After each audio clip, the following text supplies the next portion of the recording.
What does it take to win? Is it something you're born with?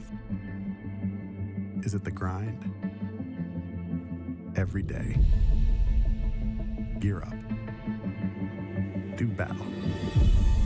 For the 10,000th time.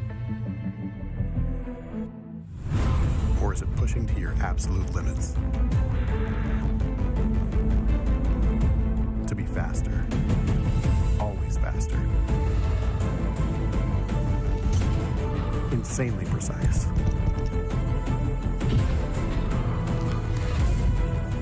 Totally free and at one with the game. Or maybe it's just getting to that place where nothing else matters.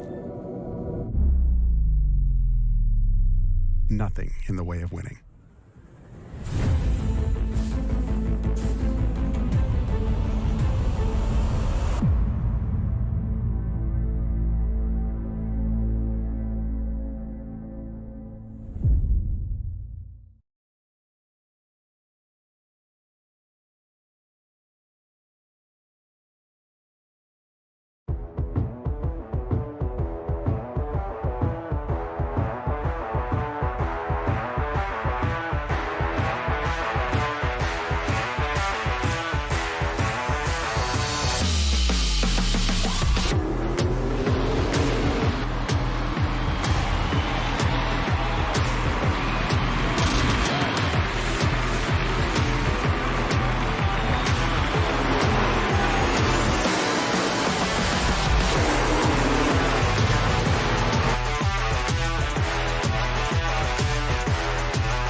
Dirt Racing is available now. Download your copy today. Racing isn't easy, but experiencing it is. iRacing puts you in the driver's seat with the industry's leading sim racing game. Drive on laser scan replicas of the greatest racing circuits from around the world. Go head-to-head against other drivers chosen by skill-based matchmaking to ensure competitive racing at every level. Compete across all your favorite series. In officially licensed cars, engineered to deliver the most accurate driving experience possible.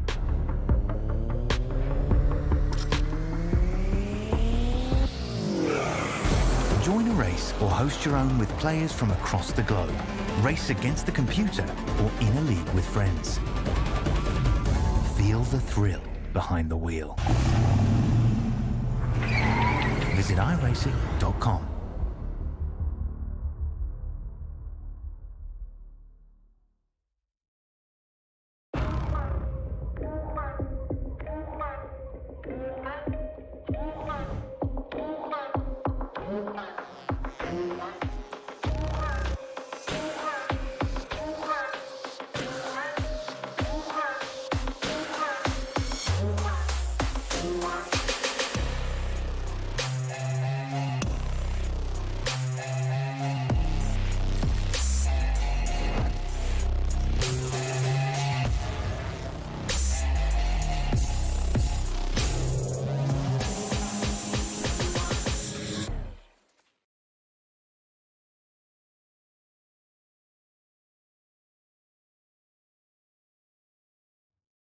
Welcome one, welcome all to Sim Speed TV. This is a very special occasion indeed.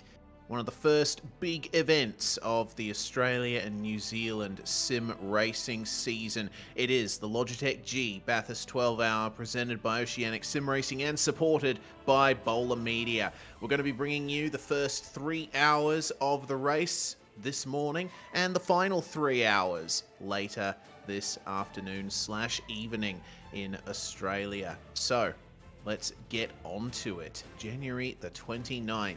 It's taken us quite some time to get this event together. The boys at OSR have been working incredibly hard to get this thing off the ground, and we have a full field of GT3 machinery ready to tackle the mountain. To bring it to you all live here on Facebook, YouTube, Twitch, etc. is myself, Reese Gardner. Joining me in the commentary box, we've got Dan Yeaman and Scott Rankin. We'll go to you first, Dan. I gotta say, this has been something I've been looking forward to for quite some time. The typical Bathurst 12-hour start here, starting the race in the dark. But the sun will be rising very soon on what should be a very thrilling motor race.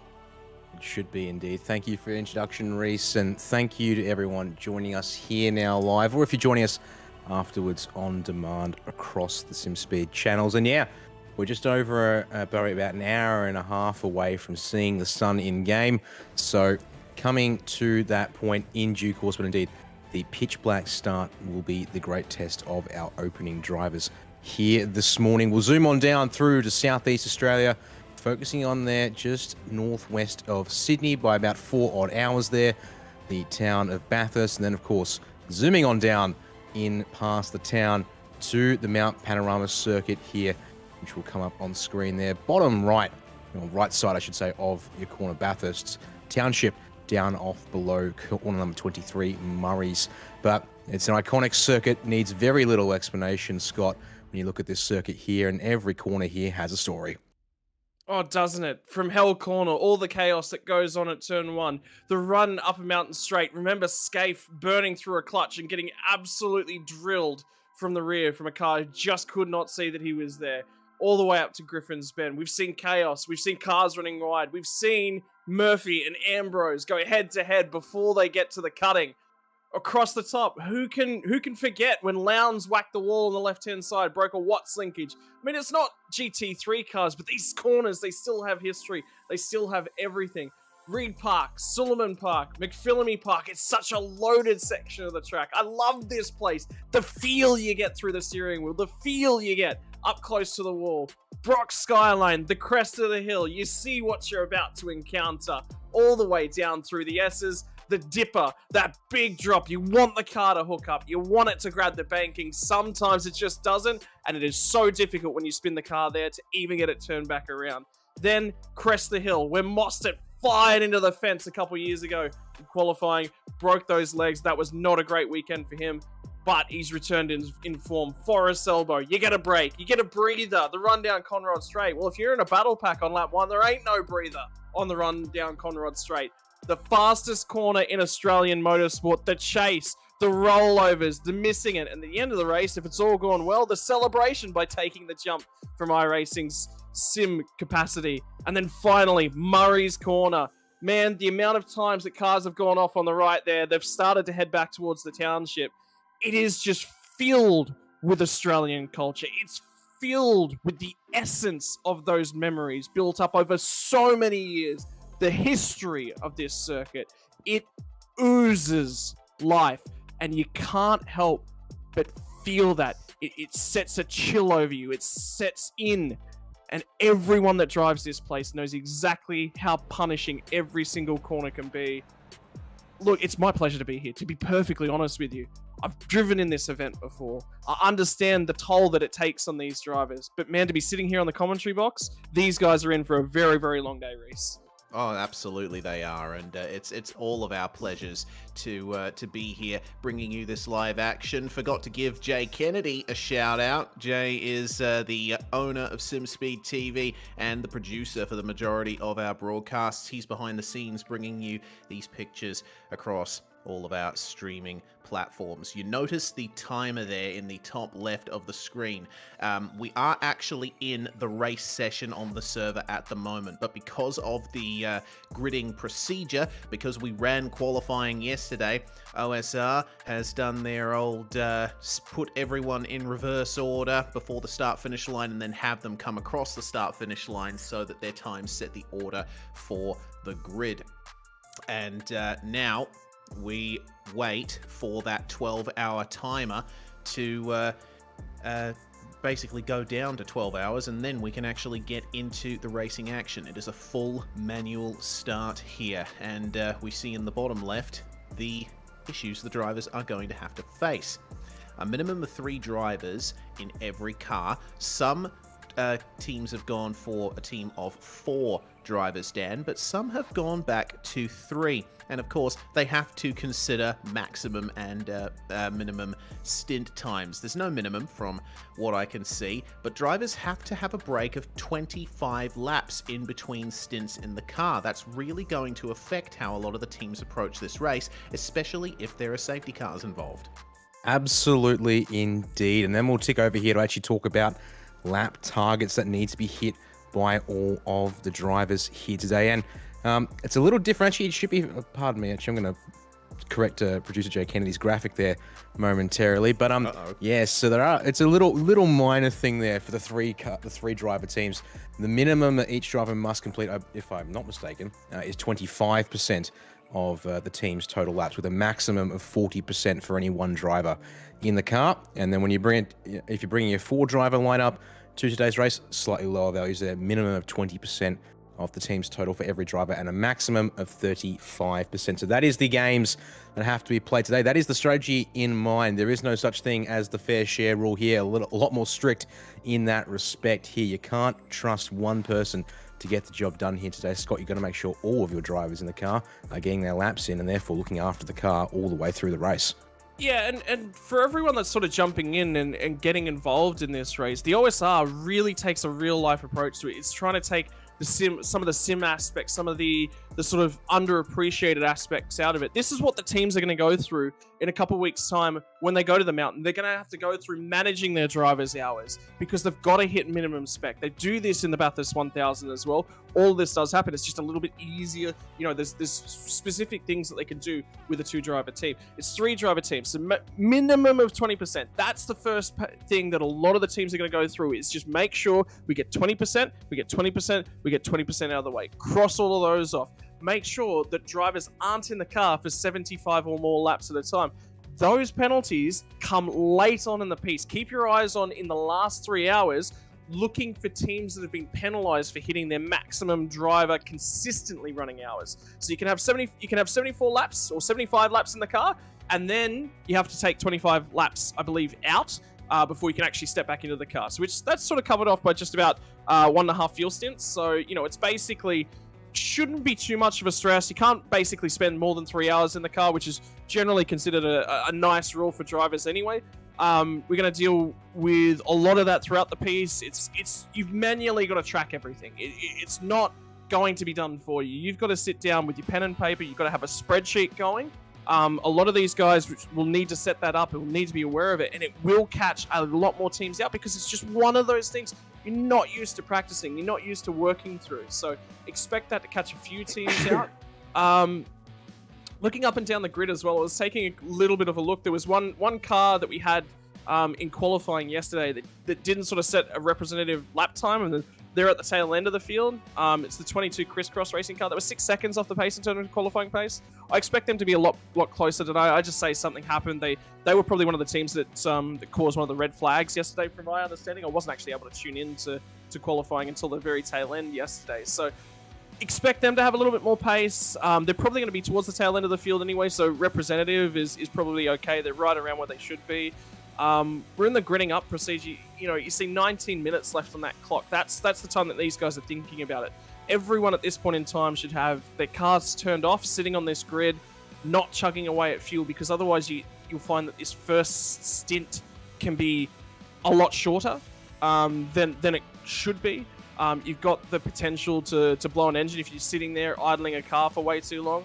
So hopefully these guys have all got that set up. It was a real shock to the system a couple of years ago when I did this race for the first time. Then, we've actually got to buy in this. We've actually got to set this up. But it's all about getting all of those little finicky bits of the real world racing into it. And that's one of the real culture elements for OSR. And I think it's actually a really, really big draw card. And we're seeing, 32 cars that seem to agree with that. Yeah, absolutely we are. And it is a very big complement of cars that we've got here. Before we go through the grid, we're going to do that at 15 minutes to go. I just want to touch on the variety of cars that we have. involved in this race as well. Majority of drivers have gone for the BMW M4 GT3 front engine, rear wheel drive with a 6-cylinder engine. We also have a couple of Mercedes in the field, the 95 Sim Sport 957 and the DG Motorsports number 6, also a front engine rear wheel drive but with a massively throaty V8, lots of torque at the low end for the Mercedes AMG GT3.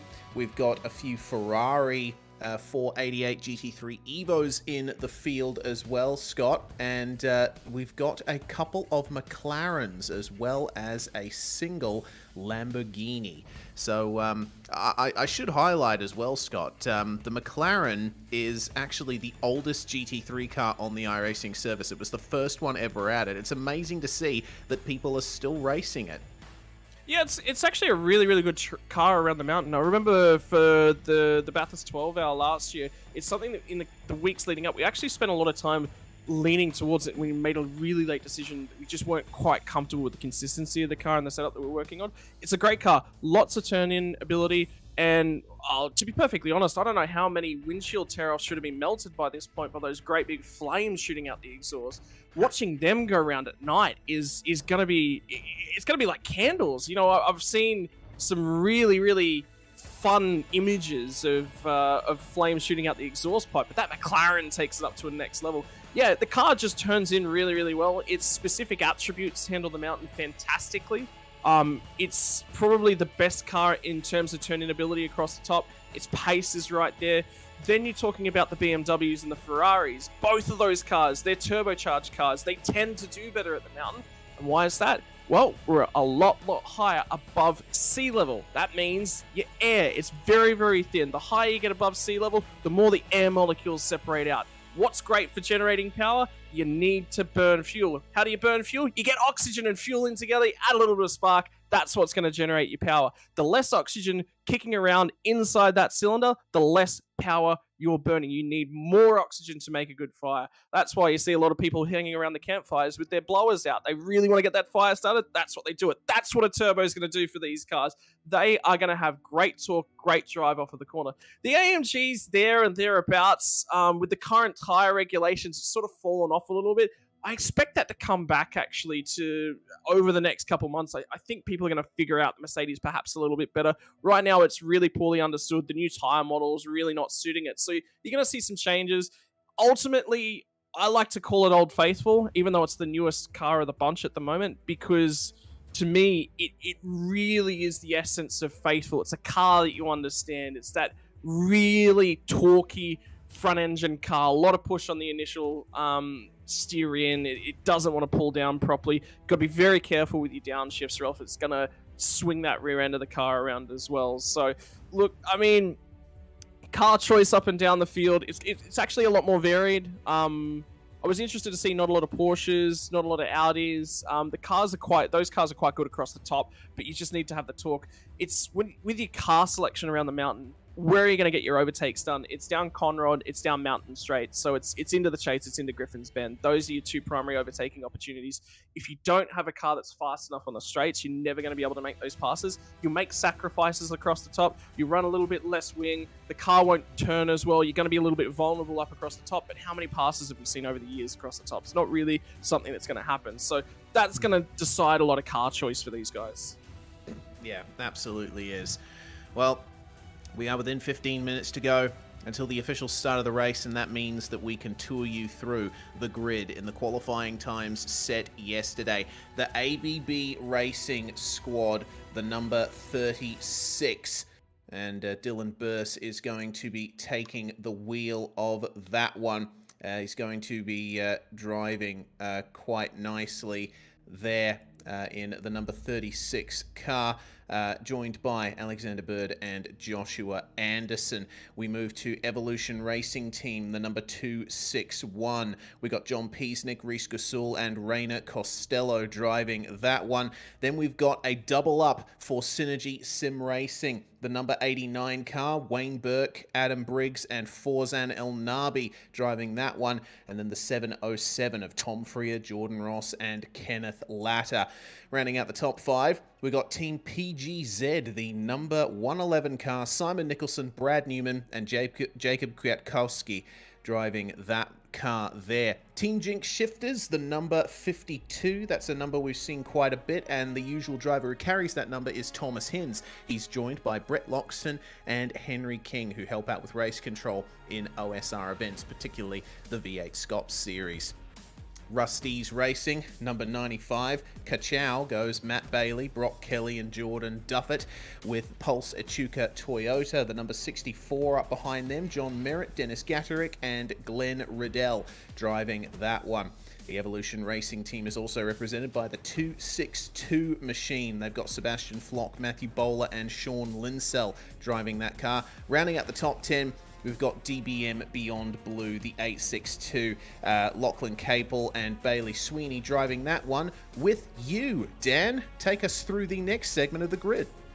Yep, you'll see me on later. Well, you might see me later on. We'll see how my pace goes come the final 3 hours. But alas, 11th place today, the 9.5 SimSport 952 machine.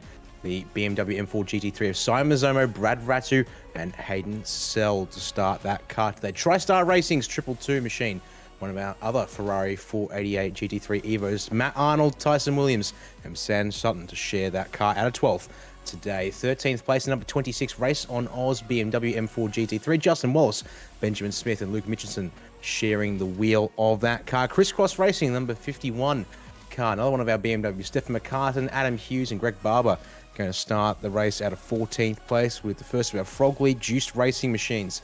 The number 98 Black Team entry of Robert Crisdale, Kyle Ridley, and Dean Hunt starting there in 15th place. OPR powered by Fast Adjusters, the number 43 of Dylan Shepherd, Nick Carroll, and David Lord starting out of position number 16. Again, they're part of the strong BMW complement for this race. Whitey's Pies powered by Ryko, the number 65 out of position number 17 there. Jake Edwards, Jared Farrell, and Tyson Styles to share the car today.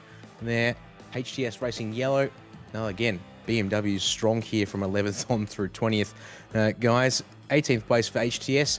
Number 105 car with Sean, Anton McLaughlin, Brenton Jewell, and Aaron Cooper sharing the car today. WMB Sim Sports. Again, surprise, surprise, another BMW. The number 50 of Justin McLean, Peter Biancucci, and Neil Woodburn starting this race from 19th place. And the second of our Frog League Juice Racing teams, the number 99, starting out of position number 20 with Brendan Grock, Scott Hazler, and Ray Oliver to share that car. And therefore, we turn the page to 21st and have a look at the next 10 cars here, Scott. Yep, so we're going to cross over into 21st position with the 333 Mach 1 Esports. The only Lamborghini in the field is going to be Jesse Butler, Tim Fabian, and Jamie Burnell. The 44 Shakedown Sim Racing car is going to be a Ferrari driven by Jim Stoddart, Dave Holly, and Bailey Stephen, and potentially Shane Ward, potentially 4 drivers in that car. The 999 car in 23rd position is TriStar Racing, driven by Brant Tucker, Luke Capozza, and Sam Muir. Moving on to 24th, 7 car of ANZ Racing, another BMW, Aaron Gilbert, Scott Stevens, and Bobby Jovanovic. Into 25th position, 957, another 95 SimSport car is going to be a Mercedes driven by Simon Chadwick, Craig Schultz, and Hayden Harrison. Moving on to 26 is the 14th of Rapid Theft Racing, another BMW driven by Alan Dawson, Jack Pickett, and Daniel Hewson. 27th, the Drop Bear and Cosi car in the 692 entry is going to be a BMW as well by Tyson Broad, Brady Carr, Ben Holiday, and Jack Stiles. 28th, Taipan Esports car, the 268 BMW of Lockhart Brownlee, Jai Potts, and Jason Spriggs. 97, Frog Leap Juiced Racing Red, 3-car complement from the Frog Leap Juiced Racing team today. BMW driven by Jonathan Kiley, Harry Dodds, and Braden O'Loughlin. The 6-car DG Motorsports, all the way down in 30th is Dylan Gray, Paul Nichols, and Paul Gray. Interesting to see the family car going along, and best of luck to those guys here today. Before finally, the final 2 cars on the grid, the 808 Fishy Motorsports car in 31st is going to be driven by Dylan Thomas, Andrew Goldman, and Blake Delaney. Obviously, qualifying dramas yesterday for them, causing a red flag starting from the rear of the field. 22 Crisscross Racing car, the other red flag from qualifying yesterday, is going to be a BMW with Nathan Gardner, Callan Hodgkinson, and Bruce Robertson. That's the field. 32 cars to attempt the race of 12 hours here tonight, and we are just about ready to get going. I believe we're going to have ourselves one more pacing lap before we get going. And then we'll be set down and off into it. And I've always said this as well, ladies and gentlemen. My favorite car in the field, Whitey's Pies. Can't go past a Pies car. Absolutely. Wouldn't be Australia without a good pie from the local bakery. Well, across the start-finish line they come. The manual safety car being the Mercedes-AMG GT4. We've got anonymous race control driver in that one. We've also got 2 more safety cars out there if needed. Of course, for administration purposes, Oceanic Sim Racing likes to have race control in the session as drivers, so they're all present.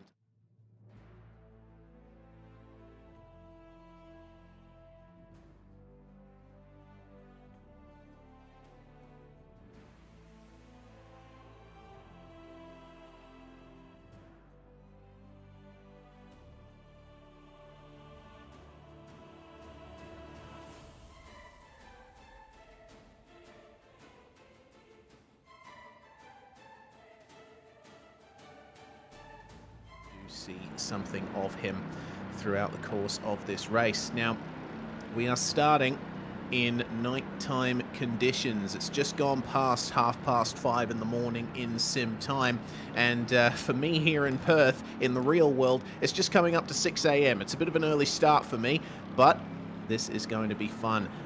Let's just think here, Dan, about what the drivers will be going through as they take the start of this race. The track is cold here in the nighttime conditions, just 21 degrees Celsius track temperature. That, of course, is going to rise as the sun comes up, but the tyres will be very skatey to start things off. Yeah, that is very true, Reese. It'll be a bit of a contrast for anyone who's still perhaps thinking about qualifying. But the first thing is, you can't be thinking about qualifying anymore. This is a very different test. You have to make sure this is all about knowing this circuit like the back of your hand. If you're in the middle of the pack, you'll have extra headlights to work with you here. But if you drop off the back of the pack, or if you happen to break away from the cars ahead, it is up to you and your headlights alone to navigate this circuit. And you have to make sure you are not going to put this car in the fence for you and your team, because you have now got the most important job of survive the opening hour before the sun comes up. And of course, make sure that your car can at least still continue to be present as this race goes on here. We'll have another lap under the safety car to give some time. But yeah, it is a very critical test of making sure you know this place, you know your car, and you are going to make sure you will be able to hand it over to your teammate when the opportunity arises soon.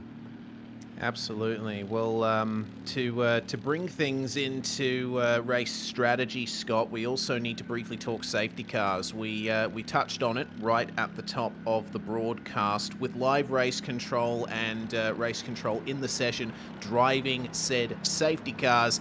They are going to potentially make a few appearances on track tonight, but there's a little bit of a twist. There are going to be a certain number of safety cars. We just don't know exactly how many. Jay behind the scenes knows, Scott, but for us, it'll be between 0 and 4 safety cars generated by race control, in addition to any that might come up naturally. Okay, so that's the important part. I was about to say, is it between 0 and 4? And if we have 4 caused by yellows, well, then that's it. We've got the random ones out of the way. That's the interesting thing. So I was just trying to go through the rulebook, see what I could find. Unfortunately, I navigate Discord like, yeah, forget it. Let's just not ask me to navigate Discord. That's the important part. Right, so in terms of strategy, if you're at the front of the field and a safety car comes out, you want to be diving into the pit lane as soon as that's open. The reason being is whilst the field's condensing itself, that's the optimum time, because if particularly at the front, you're already going to be starting to slow up quite massively, which means you're dropping less time. We talk about it, they talk about on Formula 1 broadcasts all the time about your pit lane delta and how that really changes. What happens is when those cars are moving slower out on track, your pit lane delta reduces, which means that going slower through the pit lane is much, much less of a penalty. I don't hate this from the 52 Jinx Shifters car. This is a full fuel top-up. This is going to allow them a little bit more of a strategy option. I don't know where this sits in terms of race procedure. To be perfectly honest with you, I don't think that you should be allowed to come down pit lane on these warm-up laps here. So whether That's or not they'll have curious. a penalty to sort of go through. But yeah, in terms of race strategy right now, the drivers are obviously trying to warm the tires, but save as much fuel. They'll have those engine modes turned all the way down, trying to extend themselves out. Where those strategy windows fall, remember those driving times. If a safety car comes out at the wrong time and you can't do a driver swap over because he hasn't been out of the car for 25 laps, that's critical. Has your driver met his minimum drive time yet? Is your driver going to come up on a maximum drive timer before the next green flag pit stop? That means you probably want to do a driver swap under that safety car because you just want to open up your strategy options. The whole race is about giving yourself options, and if you're taking them away through just some mistimed safety cars, yeah, look, that's not going to set you up for the last 3 hours all that well. So it's just keeping a lot of things in mind, making sure that things are going to go your way. Keep an eye on the fishy racing car to come through from the back of the field. They'll be using strategy quite heavily to jump some spots. Obviously, race pace will get them through as well. But just up and down the field, it's going to be a blend of strategies. I don't think you're going to see everyone do the same things. Remember the Shane Van Gisbergen strategy from Bathurst 1000 last year? Had a penalty to serve, knew he was going to lose spots if he came to the pit lane under a safety car, so he went to the front and grabbed some track position. There's going to be somebody that does that today as well. Absolutely.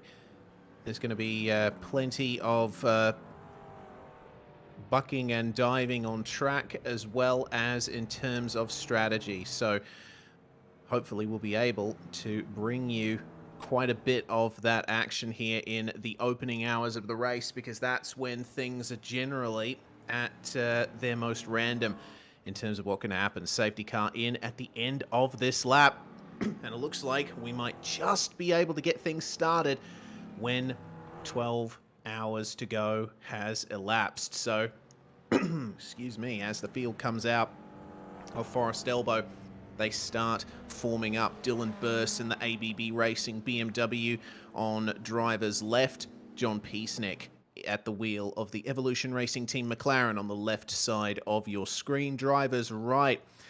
We've also got Wayne Burke and Tom Freer in the Synergy BMWs just behind them. Jacob Kwiatkowski has taken the Team PGZ Ferrari. Matt Bailey in the Rusty's racing car. That's your top 8 drivers there at the moment, and we will highlight who is driving what car as the race continues on. Through the chase they come, and this will be one of the final times, at least for the first few laps, that they take it at such a slow speed. They'll be flat out through this kink under racing conditions. The drivers up at the front of the field will be the ones lighting the way for everybody behind. Out of the chase, and on driver's left out of here is the pit entry. A very difficult pit entry here at Mount Panorama. Got to negotiate a couple of chicanes on the way in. Drivers will have to keep an eye out for that one as well. Here we go then.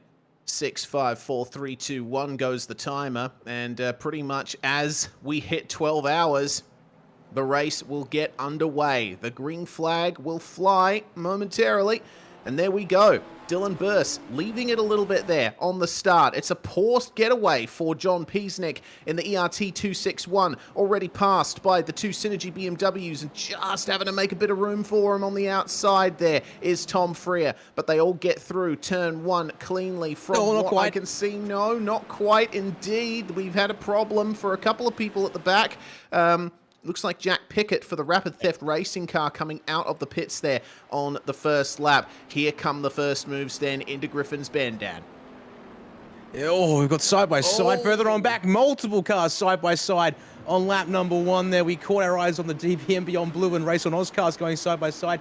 That there for a moment. The number 50 WMB Sim Sports of Whitey's Pies cars exchanging places on the run up to the cutting. Single file, thankfully, for this field, though, as they come up over the crest for the first time here, as we then begin the climb up. Although I see a little bit of side-by-side on the exit of the cutting there further on back. I'm not quite sure where that is, though. It might be in and around 14th place. No, they have all gone single file as they streak across the top here for the first time. Looks like we're going to get this thing calmed a little bit down here, Scott, as they start to get their rhythm in order. Yeah, and something that was going through my mind was, as a race car driver, I hate warm-up laps. I really, really do. They annoy me. This is the first time these guys are going through here at Racing Speed. They've had an opportunity to put at least a little bit of heat in their tyres. Would have been weaving dramatically on those first couple of laps. It's a cold session, cold tyres, cold brains. Everyone's going through procedure manuals just before the start of this race. Make sure they did all of that right. Now it's the run down to the chase for lap number 1. Single filed out, a little bit of field spread. Who's fuel saving? Who's looking to extend on that first hit? Too wide in the middle of the pack. The run down to the chase. The 26th car grabs the first spot on the entry to the chase, and he'll get the job done early on. And that's going to set the race up, Reese. It is indeed number 26 with Benjamin Smith at the wheel. So at the conclusion of lap 1, ABB Racing leads by 1.5 seconds over SSR 89, and unfortunately the Shakedown Sim Racing 44 has run into a big problem at the chase. They are stopped in the gravel trap. Dave Holly is at the wheel of that car. We might see a safety car if they can't get it back going. Into turn 1 they come. That's another pass there. Looks like the 268 there making a move. With Lockhart Brownlee getting the Taipan Esports car past Aaron Gilbert in the ANZ number 7. And just behind them, there is a pretty big pack too. We're going to get a look at what happened to the 44 here. Now, was this contact on the way into the chase, or did he lose it by himself? Oh, it's hard to tell from that angle, Dan. Interesting. Yeah, that angle doesn't quite tell us what's happened. We'll hopefully try and get maybe an onboard perhaps. But no, we've got more replays to have a look at here. Look at this scrum of cars making it around 23rd, 24th. Oh, 3 wide into turn 1. And in fact, so there we go. That's why the number 14 Rapid Theft Racing car's gone around. Incident with the 692 drop bearing Cosi BMW. Here's a chopper shot, and that is most definitely a slam in the rear. Now, it's just figuring out which one of the BMWs there, just in front of the Taipan Esports car. That might have been Aaron Gilbert in the ANZ Motorsports number 7, as the 44 is still in the sand trap. As we've gone back to live pictures, and the safety car has been scrambled for the first time here today. So unfortunately, we are going back under the control of the Mercedes GT4 here, Scott, and the field will bunch up once again. Yeah, so it's Aaron Gilbert, and he was sneaking up on the Ferrari on the straight. I think it's just lack of... It's the first time everyone's... Remember what I just said? We've had a lot of pacing laps, slow laps, getting yourself up to speed. And this event, because of all of those procedures, sometimes it just drives this little bit of nerves into a few of these drivers. The onboard shot will tell a lot more of the story. So he's looking out, he's got the run. I think at this point he's just sort of checking up. The Ferrari sort of covers the middle of the road, and it does brake quite early. That's quite early, yeah. Can tell you from doing, that's lap 1. Like, it's quite early. The 7 car's got, he's not set up for that early braking zone on lap 1. He probably was looking to grab the brake maybe a couple meters after, but that is so early on it for the Ferrari car. That's a difficult one for race control to call, because they'll need to have a lot of experience in these cars doing laps around here to be able to say whether or not that's early. But that's lap 1 in the dark. That is your Bathurst 12 hour. The car's still sitting there in the gravel trap. Yep, the no escape rules are most certainly. In fact, that's why we have the manual safety cars here for these Oceanic Sim Racing events, to ensure we can try and maximize recreation of the realism in these races here. And yeah, I mean, yeah, just to say, having done my share of practice for this race, that's probably a good 30 to 50 maybe meters earlier than you'd expect at a full tilt lap. But you're not wrong in saying, Scott, that on these kinds of laps here, where you're just bringing the car into temperature and such, it doesn't hurt to be early and try and be mindful of what's happening. Unfortunately, it's a case of perhaps, just looking to get going at full race pace and not quite getting it right, as we see a couple of cars down a pit lane, and seeing the Fishy Motorsports 808, Andrew Goldman currently behind the wheel, opts to take an early stop, and the Jinx Shifters 52 machine has come back to the pits, Reese, and is in there currently for over a minute. Something is not quite what I would say normal for that car, because that's a long service time to be in the pits. No black flags on my end, mechanical or otherwise, so I'm not sure that's what I would consider even a strategy gambit like they were playing for earlier. Yeah, I'm not too sure how to call that either. I'm going back through the footage on my end of the Jinx Shifter's car.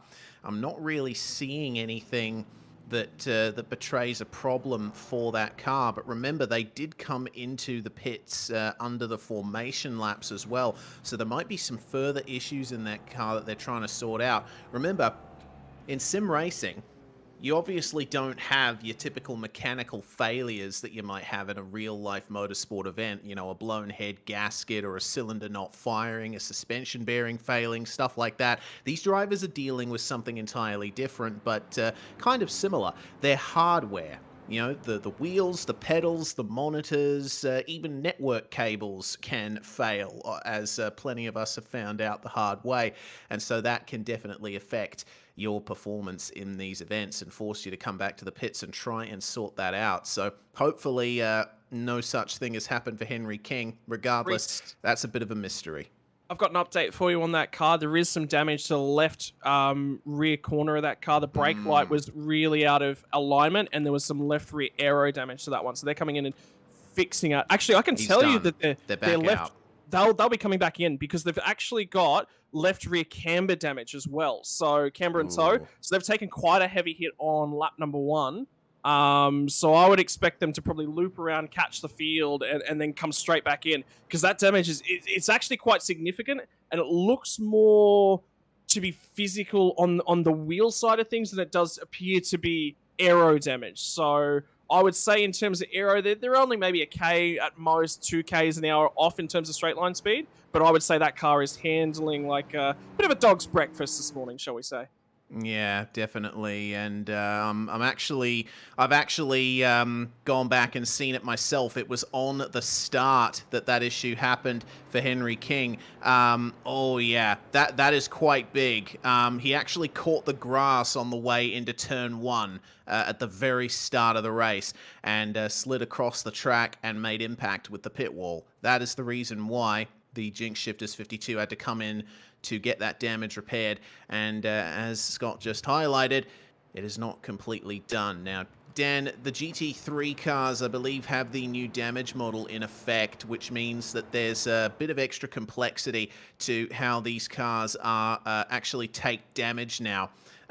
It's interesting to see how these very subtle little bits of damage, which would otherwise have not affected you that much under the old model, definitely do affect you under the new damage model. Yeah, that's correct. These cars did get their new damage model systems implemented, and even with the Mercedes GT4 here, that will still allow the new damage model to stay in effect. So that will be a curious case. And the fact also that new damage model cars did get a bit of an update most recently. Now, that won't have affected the GT3 cars, I don't think, as they were only recently converted to the NDM. But the general systems have been to sort of try and make these cars a little bit more realistic in terms of the damage they'll pick up. So it means that we could see issues in terms of the way cars pick up their damage. Also, report we're about to go back to green at the end of this lap, but before we do, actually, just obviously keeping my eye on several Discord servers and chat elsewhere.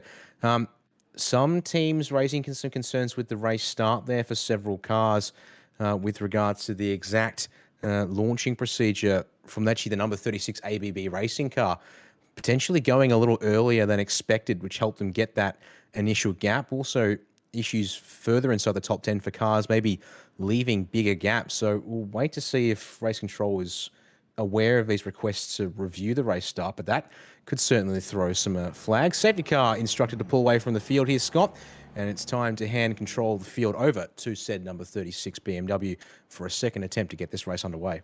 Yeah, so that 52 car that we're keeping an eye on won't get their opportunity to come in and finish off that repairs, but yeah, the car that's that did have control of the field will continue to do so. What a pole lap it was yesterday from Dylan Burst. They're starting this race off on a high, and they'll settle themselves back down in again. And remember what I said, race procedures, race procedures, race procedures.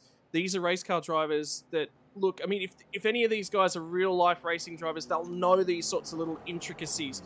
But a lot of these won't actually be real-life race car drivers. They'll be a lot more simulator drivers. So they're learning these little intricacies of the procedures. It's a daunting task. And as the race is about to come back underway, is there going to be, once again, some procedure issues as we come on the run down towards Murray's for the first time for this restart? How late are they going to go here? Is Burst going to hold him right up to the line again? Is he going to go at the apex? He's gone straight away. So right at the apex of the last corner, on the run back down to turn number 1 yet again. Here comes the field once more. Lap number 9. It is, in terms of in-service, it's only going to be lap number 6 or 7 or so in terms of the race at this point in time. Still 11 hours and 48 minutes in the book. Cars in the grass at Hell Corner. And that is going to be a whole field that's continuing to squabble on. Who's going to play the strategy game? Who's going long? We've seen a number of cars pit at the rear end of the field. Who is going to get aggressive at Beck Griffins? And there's more dirt flying on the left-hand side of the course. Yeah, there is indeed. Looks like some issues for people further back in the field, but looks like the majority of drivers have managed to get away with that. The Shakedown Sim Racing number 44 that brought out that safety car is now back on the circuit. So the start a lot closer that time around. Dylan Burst still pulling a gap out over Wayne Burke at the front of the field, but not as much as it was. And that Evolution Racing Team McLaren still in hot pursuit of the top 3. We also see the Ferrari of Jacob Kratkovsky blinking a little bit, and that is a bit of a no-no. You've got to be careful about that. So now into Forest Elbow. This is the acceleration zone that defines your lap. Let's see how many of them get a good exit. The McLaren's strength here is straight line speed, so we'll see what John Peacenik can do to get his way up the field. Riding on board with another one of the McLarens, the 64 Pulsar Chuka Toyota, with Dennis Gatterick at the wheel of that machine, chasing down Matthew Bowler in the 262. Into the chase they come. And there we get a good shot of the massive exhaust flames of that McLaren. So, oh, hello. That's down at the chase there. That is the Taipan Esports car making a move, making up another position there. Got their way past Brandon Grotch in the Frog Leak Juice Racing blue BMW. So making some good progress here is Lockhart Brownlee at the very start of the race. If I might actually jump in, you comment there about car speed. Got us something a little interesting to sort of mention is that from qualifying and shootout pace numbers we were seeing yesterday, McLarens are not the fastest car on average down Conrod Straight. We're going to go to another Virtual Racing School replay, and it's actually back to the green flag start of this race with the 52 Jinx Shifters Ferrari. Just after that pit, so you see here another Ferrari, which was back in 31st. Now, that was the Fishy Motorsports 808 car, and unfortunately, there looks like it crowding the 52 car out wide into the grass, which saw Henry King have a bit of that slide as he got on the brakes and unfortunately fined the fence for his troubles. As we then go back to live pictures, looking in here at the back of the top 10, that's Cameron Dance behind the wheel of the DBM Beyond Blue car, trying to chase down Dennis Gatterick in that Pulse Echuca Toyota McLaren, but looks to be a bit of a small mini pack building up in behind Matt Bailey there in the Rusty's Racing 95 BMW. But yeah, for qualifying speeds and shootout speeds down Conrod Straight, the BMWs seem to have a slight advantage. McLaren's 2-3 kph down on their own. We'll see though how they behave here with a bit of slipstream from other cars around them. We've also gotten our first race control decision of the race. Aaron Gilbert in the ANZ Motorsports number 7 has been given a black flag for contact on lap 5. Now, I'm not too sure which car... Chase oh, yeah, exactly. Yep, that was the lap 1 incident there. So, yes, again, we're looking at lap numbers as counted in sim, but that counts the formation laps as well, as there's a bit of dicing going on back in the pack. On board under the Armorall Bridge with the WMB Sim Sport number 50. Justin McLean at the wheel of that one. He's in a bit of a pack at the moment. He's got Jared Knight and Jake Edwards ahead of him, and just behind is the Soul Lamborghini of Mach 1 Esports. Jesse Butler at the wheel of that one. Now, the Lamborghini is following quite nicely these BMWs, but doesn't look like to have gotten the best exit out of Hell Corner, Scott. It looks like this BMW pack is forming a bit of a draft train at the moment and helping each other out slightly. Yeah, and I mean, that's what you're going to see as well, particularly, we've already talked, I think, quite extensively, just, you know, the BMW's strength is that straight line, its ability to really get that thing moving down a straight. So from a Lamborghini perspective, they're really going to struggle to make spots. They're also going to have, you know, mid and rear engine car behavior across the top, which you want confidence when you're going across the top of this circuit. The Ferrari really evokes confidence. The BMW I've found to be a little bit understeery at times, but still probably my preferred car when it comes to Bathurst. So, you know, it's really a personal selection, and that's why they've gone with that Lamborghini. They feel comfortable in it. That's what gives them the safety and security across the top. I've been watching a little bit of the driving behavior as well coming through from Dylan Burst. Those opening couple of laps on cold tires were really, really sketchy, particularly at Forest Elba. It looks like he was chasing the car all the way to the fence. He was constantly having to make micro adjustments, and easy for him to make because he's out on his own at this point in time, but for the other cars that are in behind him, not quite so easy, because if they're going to make micro adjustments, that checks the car up. So watch for those little things to sort of start to escalate throughout the field. Tires will be up to temperature now. Everyone should be into that little bit of a rhythm, but that safety car reset and re-go again is probably balked a few people. There'll be a few people up and down the field that would just want to get on with it and get themselves in. So, yeah, look, I mean, it's difficult in the openers of an extended endurance race, particularly when that endurance race happens to be at Bathurst. So there'll be a lot of guys targeting rhythm, just targeting smoothness and targeting looking after the car. And it's good to see we've had no incidents, no issues across the top early. That was not easy to do in the opening stints, but everyone's kept it level-headed. So yeah, great job to the field here, Dan. I got three things going on in my mind. Coffee, man. I need more coffee.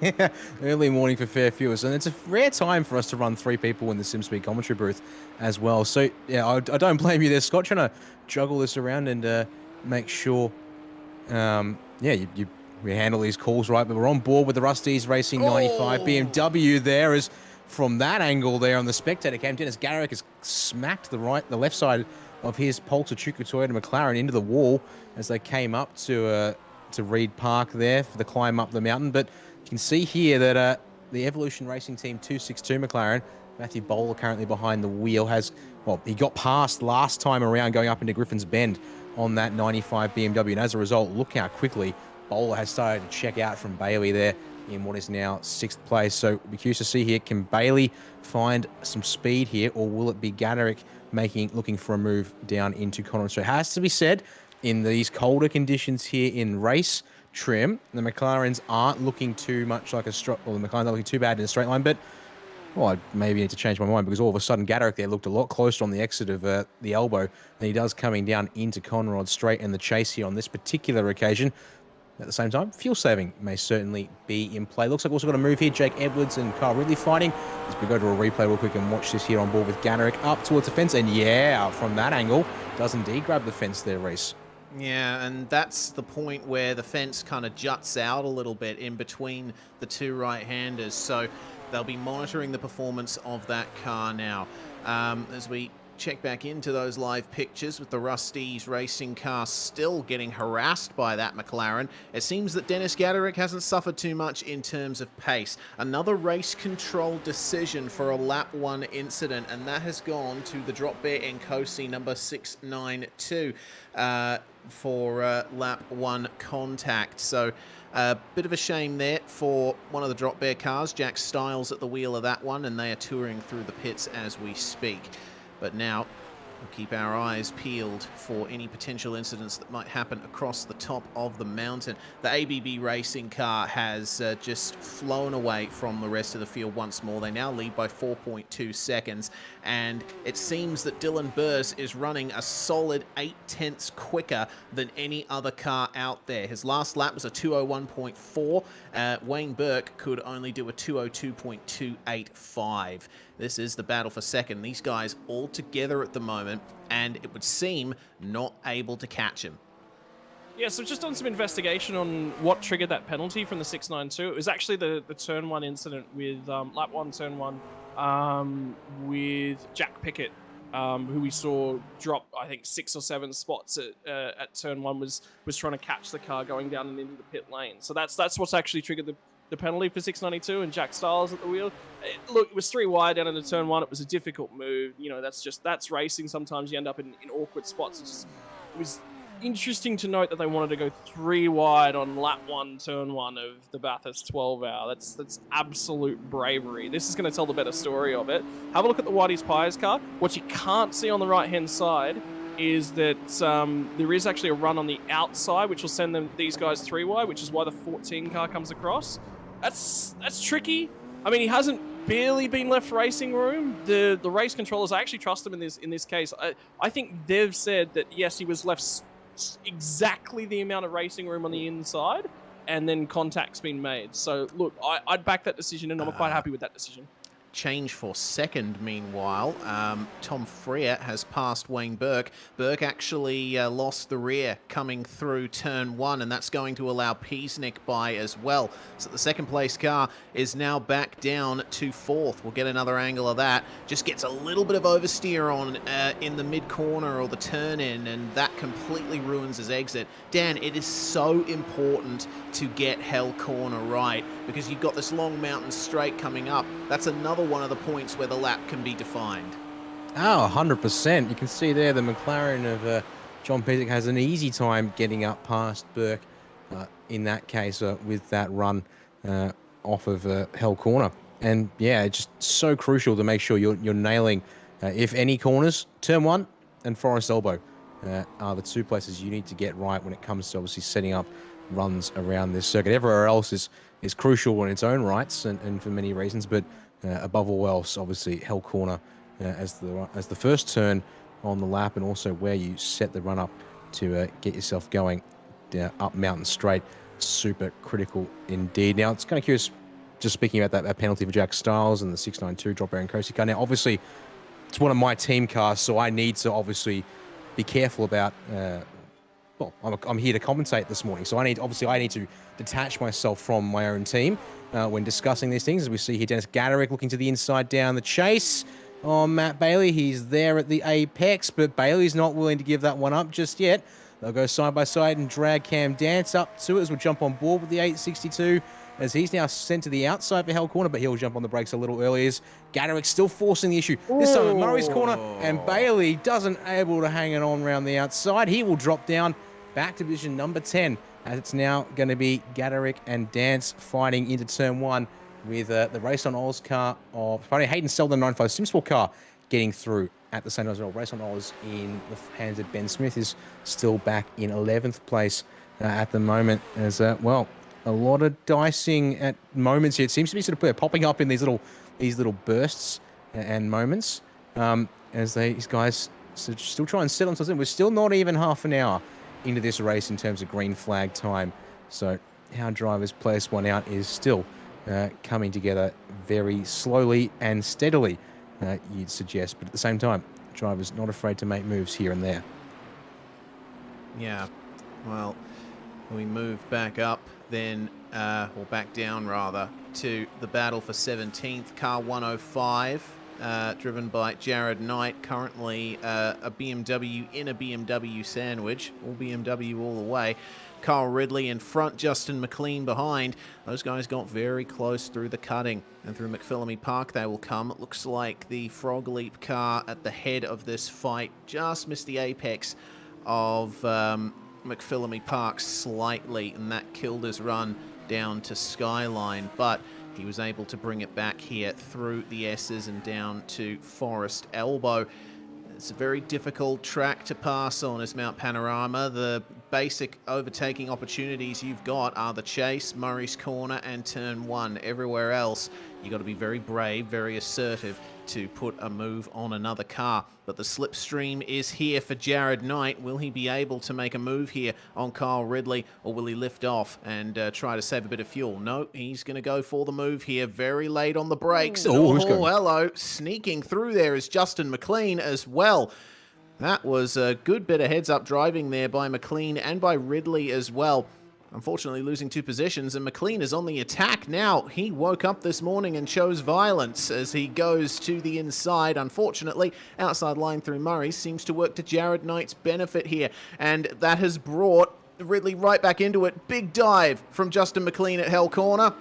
They remain side by side on the exit of the circuit, and Ridley, he thought about making it 3 wide there, but the track's just too narrow for that to be safe at this stage, so has to lift off a little bit. He's trying to sneak through. He's still there. He is trying to sneak through. Inside line for Jared Knight is, oh, dearie me, Justin McLean. How did he hold on to that one? Coming into Griffins, Scott, that is one of the points of the lap where you do not want something like that to happen. That's brought 2 more cars into it, the Lamborghini and the Taipan BMW too. Yeah, and the critical thing that I'm more worried about is, look, these guys all seem to be about the same pace. The car that's just made all of those moves, they're starting to look like they may have a little bit more straight line speed, and that's what's really helping them out. It's tricky, because obviously there was a little bit of a cork in the bottle moment, and that was setting things off.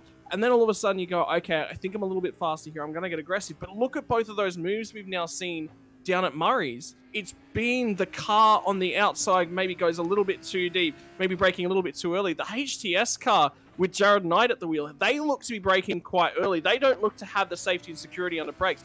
Alternatively, that could be attempting to get out of these sorts of moves nice and very early on. They're looking to play the protective game of their car condition early. It could be a little bit either way, but man, that was some aggression. We're starting to see these guys go, hey, I'm faster than you. I need to get on with my race. I've got to push the game a little bit.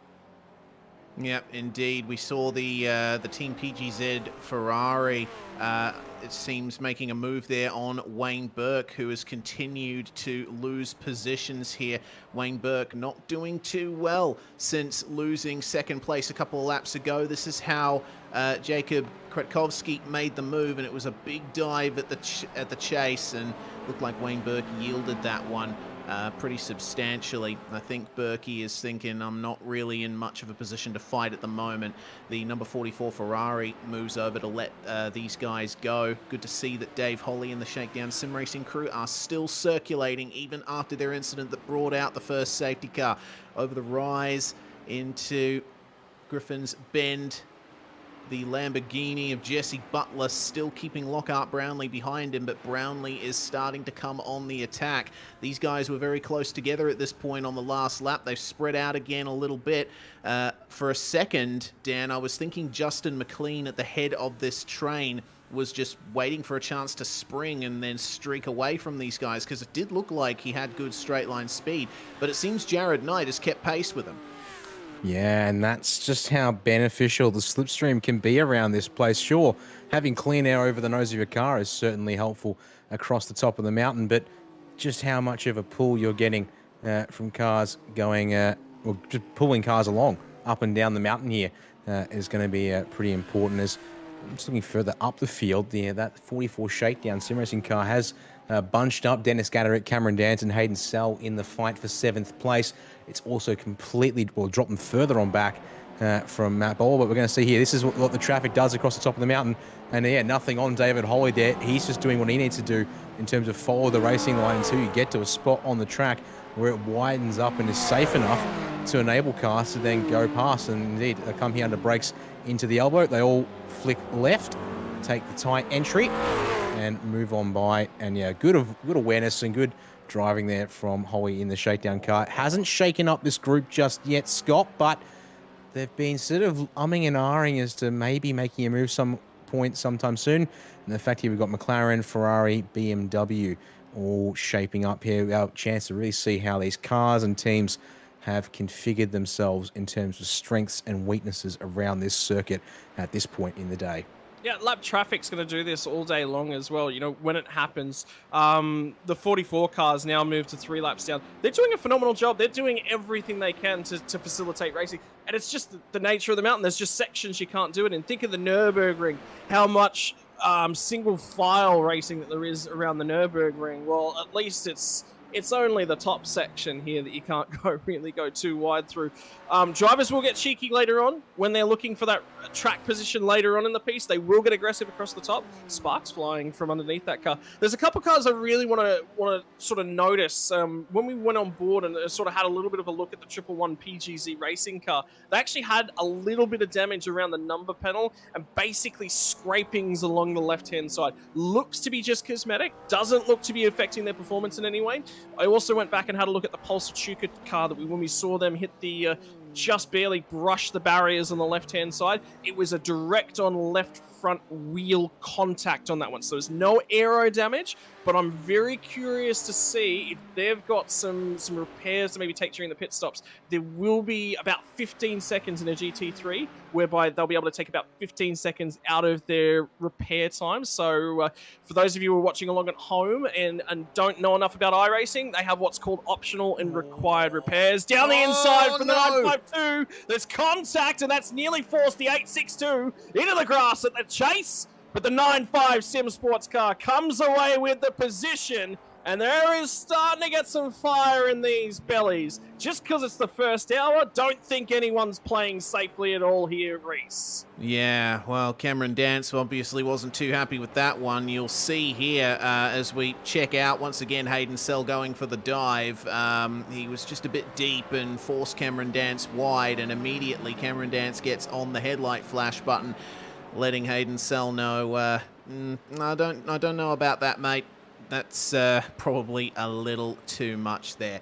We can see that the sky is gradually starting to get lighter out there as well. So we'll be seeing the sun hitting the racetrack very soon and starting to heat it up. That will change the behavior of the cars. That will change what lap times we're going to be seeing. Right now, the top 5 cars are doing laps in the 2:01 bracket. It seems that Dylan Burse has backed things off a little bit. Here's another incident here. The number 26 car of the Race on Oz crew letting the Crisscross Racing car go at the chase, I believe.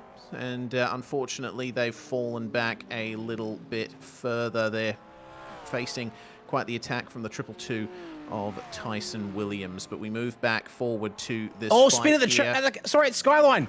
Oh. The 98 Frog Leap Racing car. Corey on the racing line. This is going to be nasty if cars aren't aware and paying attention to yellow flags and spotticles, but good move by Kyle. Really backs it up down the hill off of the racing line for cars descending down the mountain, but he's going to have to wait a long time now before he's clear to turn that car around. Nope, he's going to go now. Looks like he's just been able to find a gap, and there we go, over in the wall in the runoff space. Be careful. Man, that could have been a lot worse, Scott, but first moment up top, and thankfully it's been able to be recovered there. I was a little bit concerned there just when Kyle Ridley actually rejoined the circuit, because Dylan Gray was the next car on the circuit. He actually rejoined across the S's, like sort of just in front of him. So this will sort of tell the story. I think he's just sort of lost it, a little bit out of position, a little bit out of comfort. Started a long way up, but not going well for the Frog Leap Juice Racing black car at this point in time. I can tell you that he absolutely clobbered the curb on the exit of McPhillamy Park. He was just slightly wide of the apex there, and it's a very harsh curb on the exit of McPhillamy. You hit it the wrong way, and it will immediately send you into the wall. Fortunately, yes, he has managed to keep it going, and I was going to point out, a common bit of advice among sim racers is when you have a spin, hold your brakes. Well, Kyle Ridley proving that that's not always the best course of action.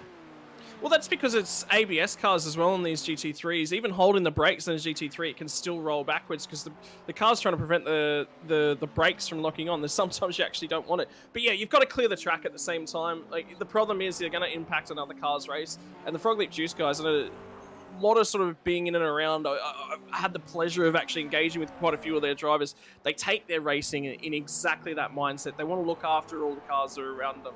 And that right there really sets up the mindset at Frog Leap Juice Racing. With 3 cars in the field, they want to look after the field. They want to look after everybody around. Perfect driving behavior for the situation. They dealt with it as much as they possibly could. Well, we ride on board again with the number 89, who has continued to fall back. They are now behind the ERT number 262, but trying to make a move. Slightly superior straight line speed of the BMW combined with the draft, and the earlier comment I made about the McLaren straight line speed was based on evidently what it used to be like. It has been changed a little bit with balance of performance alterations in recent times, but now the task is for Wayne Burke to try and work his way forward. Remember, this is the car that started in third and held second place for a good few laps. So they've got a reputation to keep up here. Let's see what he can do down Mountain Straight. A little bit too far back to make a move into Griffin's Bend. Matthew Bowler does not have to worry about him for the time being. Checking in on lap times as well, there was a brief period where Dylan Burst backed off a little bit in terms of pace, but he's back on it again. 201.121 was his last lap. And it seems that the cars behind are starting to run a little bit closer in terms of pace. The SSR Wave Runner 707 with Tom Freer at the wheel, 201.441 on the last lap, so 0.3 slower. Everyone still slower than the number 36 at the front of the field, but it's not quite as big a gap as it was. Meanwhile, battle for 9th, the Rust Ease racing car behind this fight. 9.5 versus DBM. This is looking quite leery as they make their way into the Dipper. Cameron Dance and Hayden Sell. These guys definitely have no love lost between them, Dan. Let's see what happens down at the chase.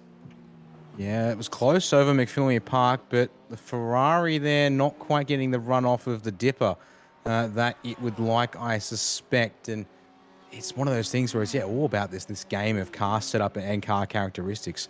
BMWs in particular looked very strong through the S's, in particular through the shootout yesterday. They seem to be picking up a fair chunk of time in that part of the track, and as a result, Hayden Sell and the 9.5 SimSport BMW there unchallenged down through the chase at the end of Conrod Straight there. But it is showing that Slipstream is being helping cars. There's all trouble next to the chase. The 222 TriStar Ferrari's around and in the wall here. Oh, no. And he needs to be careful with backing it up, because if he goes too far back, that's on the racing line again. But I think, he's going to get that one backed up and going without much further drama. But it looks like a bit of a tangle there on the exit. And just as I was going to say, is talking about 9.5 and DBM. Little flash up there from producer Jay Kennedy. Looks like Race Control reviewing the move that Hayden Sell put on Cam Dance earlier, as to whether that was a bit too aggressive in terms of pushing the other car off the road. And indeed, there's the confirmation flashing it up there at the top of the overlay for us there, Scott. But we'll see if we can get a chance to find out what's happened to the 222 TriStar there on the exit at the chase just a moment ago. Well, I can tell you that it was actually, they were racing with the Race on Oz car with Benjamin Smith at the wheel. And this is going to tell exactly what's going on here. Watch how they just sort of trip over each other. Not quite clear in the 222 car. Look, it's early on in the race. I wouldn't be forcing a car to the right-hand side of the track and forcing the issue at this point in time. You're going to have the inside down at Murray's. Why do you really need to push them across the track at that point in time? So just a little bit of race brain stuff, just thinking about things. If this was a sprint race, absolutely, I'd say you want to force them across to the right-hand side of the track. You really want to compromise them as much as possible. 12-hour race, you don't want to compromise them as much as possible, because it just generates a lot of excess risk later on in the race. If now they've got to take a fast repair, they did nose the front end of that Ferrari into the wall. There's going to be some front end damage. So there's going to be a little bit of an extended stop. They'll probably pick that up without using a fast repair, without using a spare backup car. But look, it's just risk management, risk avoidance. But how can you do that at Bathurst? The real question I have for both of you guys is, what do you think the premium on coffee is at the Bathurst 12-hour at this time of the morning? This time of the morning, well, I can tell you from real life experience, actually. I've been to the Bathurst 12-hour about 4 times in the real world, and I mean, the start is just one of the best moments in motorsport, especially if you're camping up the top at McPhillamy Park. But there are really long lines for coffee shortly after the race start, after the first couple of laps have been completed. What's going on, Scott? Yeah. The move between Cameron Dance and Hayden Sell, that on screen right now, Race Control just said, hey, we're not happy with that one. Do you mind if you just redress it. That's actually much better than a penalty, though, because you imagine if they'd issued a penalty for that. I think this is an absolutely correct race call, because remember, from a race control perspective, you've got to enable these guys to go racing. They said, hey, look, it's probably just past the limits, so instead of putting a car through the pit lane, we want you guys to go back racing again, but we want you to respect each other, return the position. Cell's done it immediately, didn't even hesitate to do it, and now he's got another opportunity down here. He'll get another opportunity at the chase. Got to pull it up fractionally earlier, and then he'll be on. So race brain, remember we just talked about race brain. Right now, switch that race brain on. You've got to be aggressive to set up the race, because track position does matter a little bit in these early stages. It's not as mega as it will be later on, but if you know you're faster than a car and you know you think that you can pull up to the next group in line, you've got to get past that car. Not as soon as possible, but definitely when the opportunity presents itself. Just a little bit more hesitation, I think, from Hayden Cell is going to be the key factor here. Of course, there's plenty of cars in this field, and we're focusing on some of the lower positions at the moment. Dylan Gray in the DG Motorsports entry, chasing down Kyle Ridley, who we saw had that big incident at this exact location. There is Dylan. One of the drivers on our Zoom feed at the moment, and you can see just how much he is committing to these corners. It's something that's often memed on, is sim drivers' tendency to lean into the corners, but it does work for plenty of people, and you can see just how hard Dylan is working the wheel there. Of course, the Mercedes and the BMW both front engine and rear wheel drive, so you really got to muscle them into the corners with that extra weight over the front axle, and he's picked up a bit of a slipstream here on Kyle Ridley. Is it going to be enough for a move into the chase? The sky is starting to turn blue as they make their way into the fastest corner on the track. Just has to hold back a little bit. Maybe a little narrow turn in there. Hurt his exit a little bit. Obviously, he's in communication with his teammates. We'll see what they do coming on to the sunrise as we... Very conveniently timed camera transition there, Jay. Thank you for that.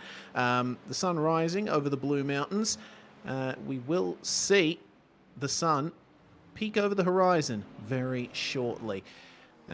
Update on track temperature, meanwhile. It's still around 21 degrees Celsius. So these guys in the battle for second, their tyres are warmed up now, and they can really push as we start to come down to the end of the first hour of this race, Dan.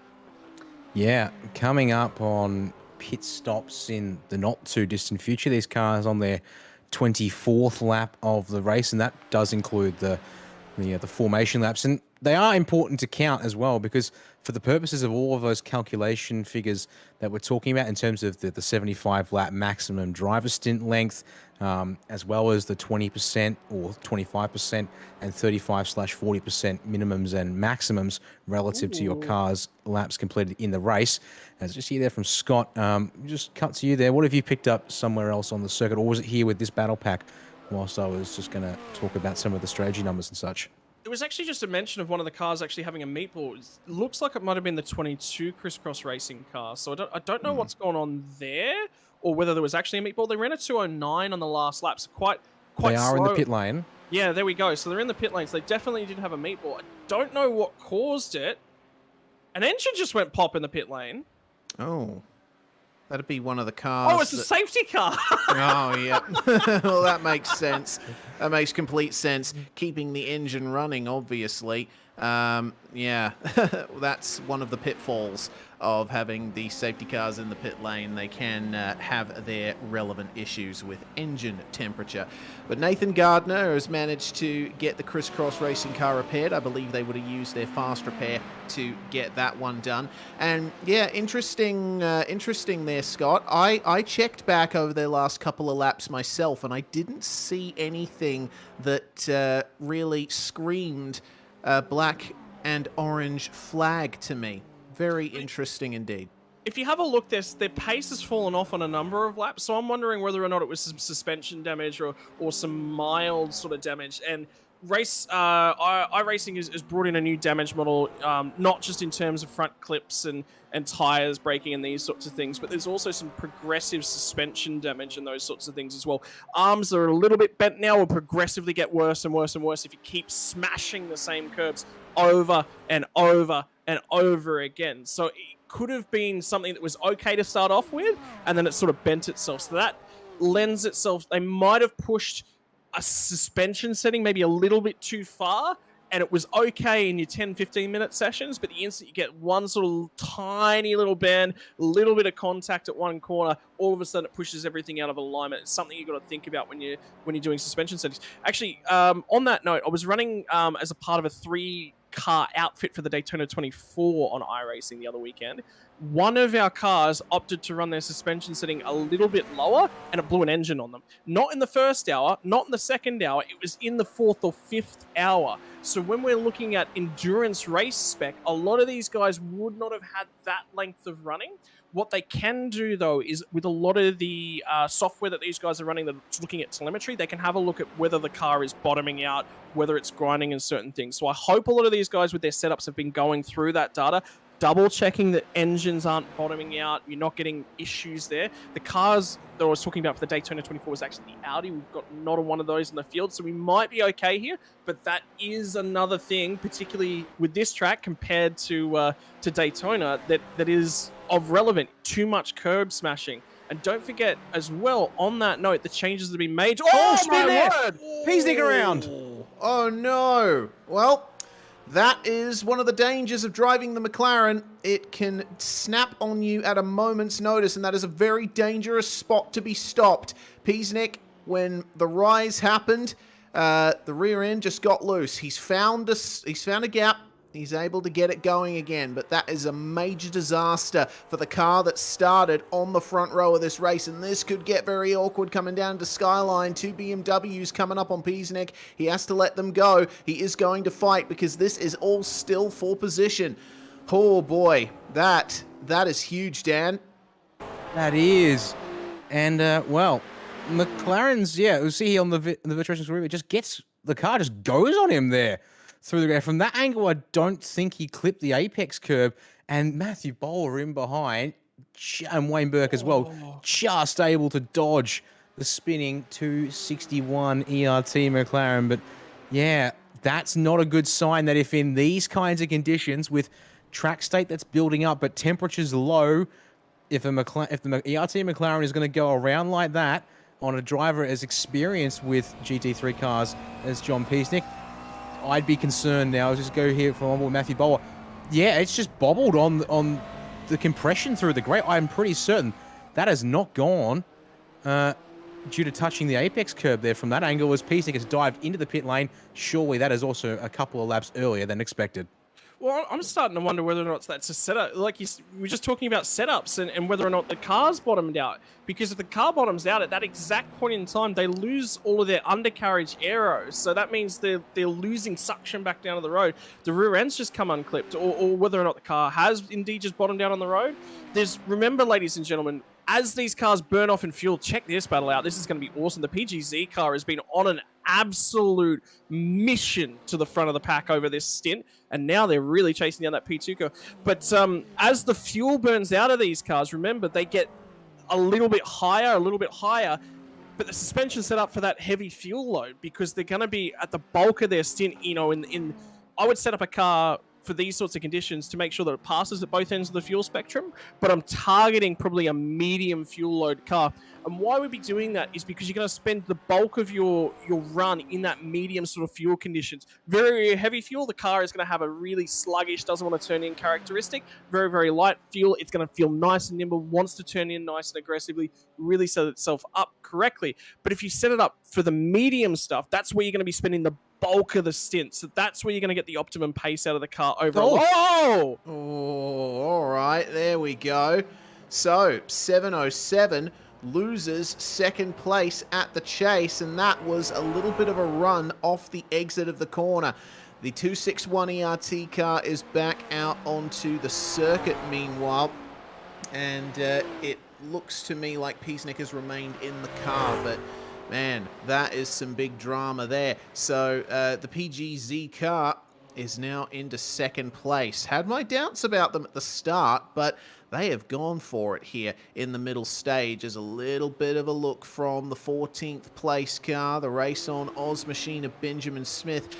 Once again, Justin McLean is getting harried here. He is, yeah. And while, yeah, Jacob Kwiatkowski is now clear of the Wave 1 SSR machines, I'm not sure anyone's catching Dylan Burst anytime soon. We've got the side-by-side look here. Replay on the right side of the screen. So McLean up the inside of Smith down into the chase here and gets the job done quite nicely, I might add there. But Smith was looking to try and get back straight away. But yeah, who can catch Dylan Burst, if anyone? Because I'm not so sure that's the case. That number 36 ABB racing car has been sub 2-minute 1 now for at least 3 laps in a row, if not 4, and is the only car to have gone sub 2:01 at this point in the race. They were fastest in the shootout yesterday and ended up looking comfortably so. They're now clearly the front of the field. Now in cold attempts on race trim as well. To be honest, it's looking like we may, barring a freak accident, I think we might be seeing a mark of it. Who to be keeping our eyes on in 11 hours' time. They've done just keeping an update on the 22 car as well. Pedal issues was the issue for the 22 car. So the lap time fall off was something going wrong in the pedal box, and I can tell you they've done a driver. The main reason for their early pit stop, because if that gives Callan Hodgkinson the ability to get out, the ability to go around, dust off those pedals, maybe get a blower down in there, do some contact cleaning in terms of those sorts of things, maybe reset some USB ports and those sorts of things. So they've done a driver swap. I can tell you Nathan Gardner getting into that car is now really struggling because he's had to try and get the tyres up to temperature whilst letting the bulk of the field go. So he's in struggle street at the moment. Looking at the 261 as well, they are now down a lap. The ABB racing car has put a lap on John Peasnick, and that is due to not just the spin but also a long pit stop. 1 minute and 2 seconds total lane total stop time. A big shame, but there is the fastest lap of the race so far. Dylan Burse definitely making the mountain work for him at the moment. 2:57, and this stage of the race, Dan, is where we will see the fastest lap times. The sun is up, so there's a little bit of heat getting onto the racetrack. The drivers can better see where they're going as well. Combine that with the cool track temperatures and tyres that are lovely and heated up to maximum, and you see some magnificent pace there. We'll get another view here of one of the ERT McLarens. It's an overtake, and that is Matthew Bowler moving up into 3rd place, putting a move on the SSR number 89 there. 707 actually. Oh, yeah, 707. Tom my Freer. apologies. As you can see, the 89 of Wayne Burke in behind as well. So whilst one ERT McLaren unfortunately comes unstuck, and for its troubles, it actually took 34 seconds of optional repairs in its pit service as well, I've been informed elsewhere. But the 262 is hanging on, and No, it isn't. oh no, indeed, Yeah. checked up and nearly run it off the road at Murray's Corner. Thankfully, stays on the black stuff, but now both the SSR cars are right on its gearbox, and they had checked up as a result. Actually, he's given Bowler a bit of a breather out off Hell Corner as new fastest lap for Dylan Burst, 2:53 last time around. As we go to the replay once again to see Bowler, just in deep, in wide, and as a result, Free has to slam on the anchors at the acceleration zone off Murray's Corner there, Scott. Yeah, but obviously 2 SSR cars, they can work together here. They can communicate a little bit, see if any of them really wants to push the apron. The thing that's really impressed me over the last sort of 5 or so laps is we've really started to see the McLarens come to life at the tail end of this stint. So obviously that isolated incident for the Evolution Racing racing team, sorry, my apologies, seems to be isolated. Other than that, the McLarens seem to really have a lot of turn in, a lot of grip across the top of the mountain. They're making speed left, right, and center at this point in time. We're going to have to keep an eye on that 261 car. It was another one that was quite a heavy hit on a tire corner. So I think the reason that they sat in there and took a lot of that repairs was because it's going to affect camber. It's going to affect toe. They're only just off the lead lap. Long stop for them, but not out of it yet, and that's what they'll be thinking long term as well. It'll be interesting to see whether or not they opt for a fast repair or how long they carry that damage for. I think they're okay. I really don't think that they're heavily compromised, but they're in a difficult position. Benefit for us though is recovery drives tend to make great watching. They do, Yeah. yeah. And if I might also add, of course, they'll get their lap back once everyone comes into the pit lane for what will be the first cycle of green flag stops, Reese. So they're not out of the fight yet. They'll just need a safety car to allow them to then come back onto the rear of the train proper, and probably even maybe even at that point, probably just double check that there's no further repairs required. And given the fact that, yes, whilst we are in an Oceanic sim racing event, and OSR, if you're familiar with V8 Sculpts as a viewer, or ever caught one of our broadcasts of those and have heard us talk about the fact that there's never been fast repairs in V8 Sculpts racing, there is one fast repair for this Bathurst 12-hour here today, Reese. So the teams, if they have a very bad incident, they do have a chance to fix the car up and get back out there. But as a result, you've only got one golden ticket, and therefore you need to make sure that you only use it in the most dire of circumstances. Yeah, indeed, and we've already seen that happen once, at least once, in this race. Well, the majority of drivers and teams will be driving carefully, but as quickly as they can to try and save that fast repair for if they need it later on in the race. It's much better to have that golden ticket available to you later on rather than taking it early. Oh, yes. All right. That is a pretty substantial incident there. BMW around. It's Jake Edwards in the Whitey's Pies car. And that looked like a big old spin there. That and the cutting is one of those places where you do not want to come across a car sprawled across the track. Some very heavy contact to the front end for that car. Fortunately, they managed to get it going, but I would suspect that is going to be due a pit stop now. Yeah, more than likely. Be interesting to see what the replay actually shows, whether or not He lost it on his own. Yeah, so that's curious. Oh, it was just a snap correction. So the traction control system's kicked in there, and this is actually basically that is what causes high sides in motorcycles, where the car sort of or the bike in a motorcycle's case just grips up mid corner and all of a sudden just flings you in the opposite direction as it bites. That's the car version of that. So. Yeah, look, going to be a long day for them as well. I can actually tell you that the Crisscross Racing boys, they're heading to Bathurst next week. They're all heading up there for the 12 hours. They're all keen to do it. So maybe Jake Edwards' mind is a little bit ahead of him. They're actually, even though they're Whitey's Pies powered by Ryko, it's sort of a combination between those two teams. So Jake might have had his mind in next week already. Yeah, potentially. Well, either way, he's brought... that's actually the WMB car with Edwards is going to carry on here. Yeah, Edwards is going to carry on. Evidently, the car's not too heavily damaged from that complete front-on hit with the wall. It's Justin McLean who brought in the WMB Sim Sports number 50 BMW. That is, I think, the first scheduled pit stop we've seen in the race so far. And it looks like they're going under a driver change. Peter Biancucci is taking over the number 50.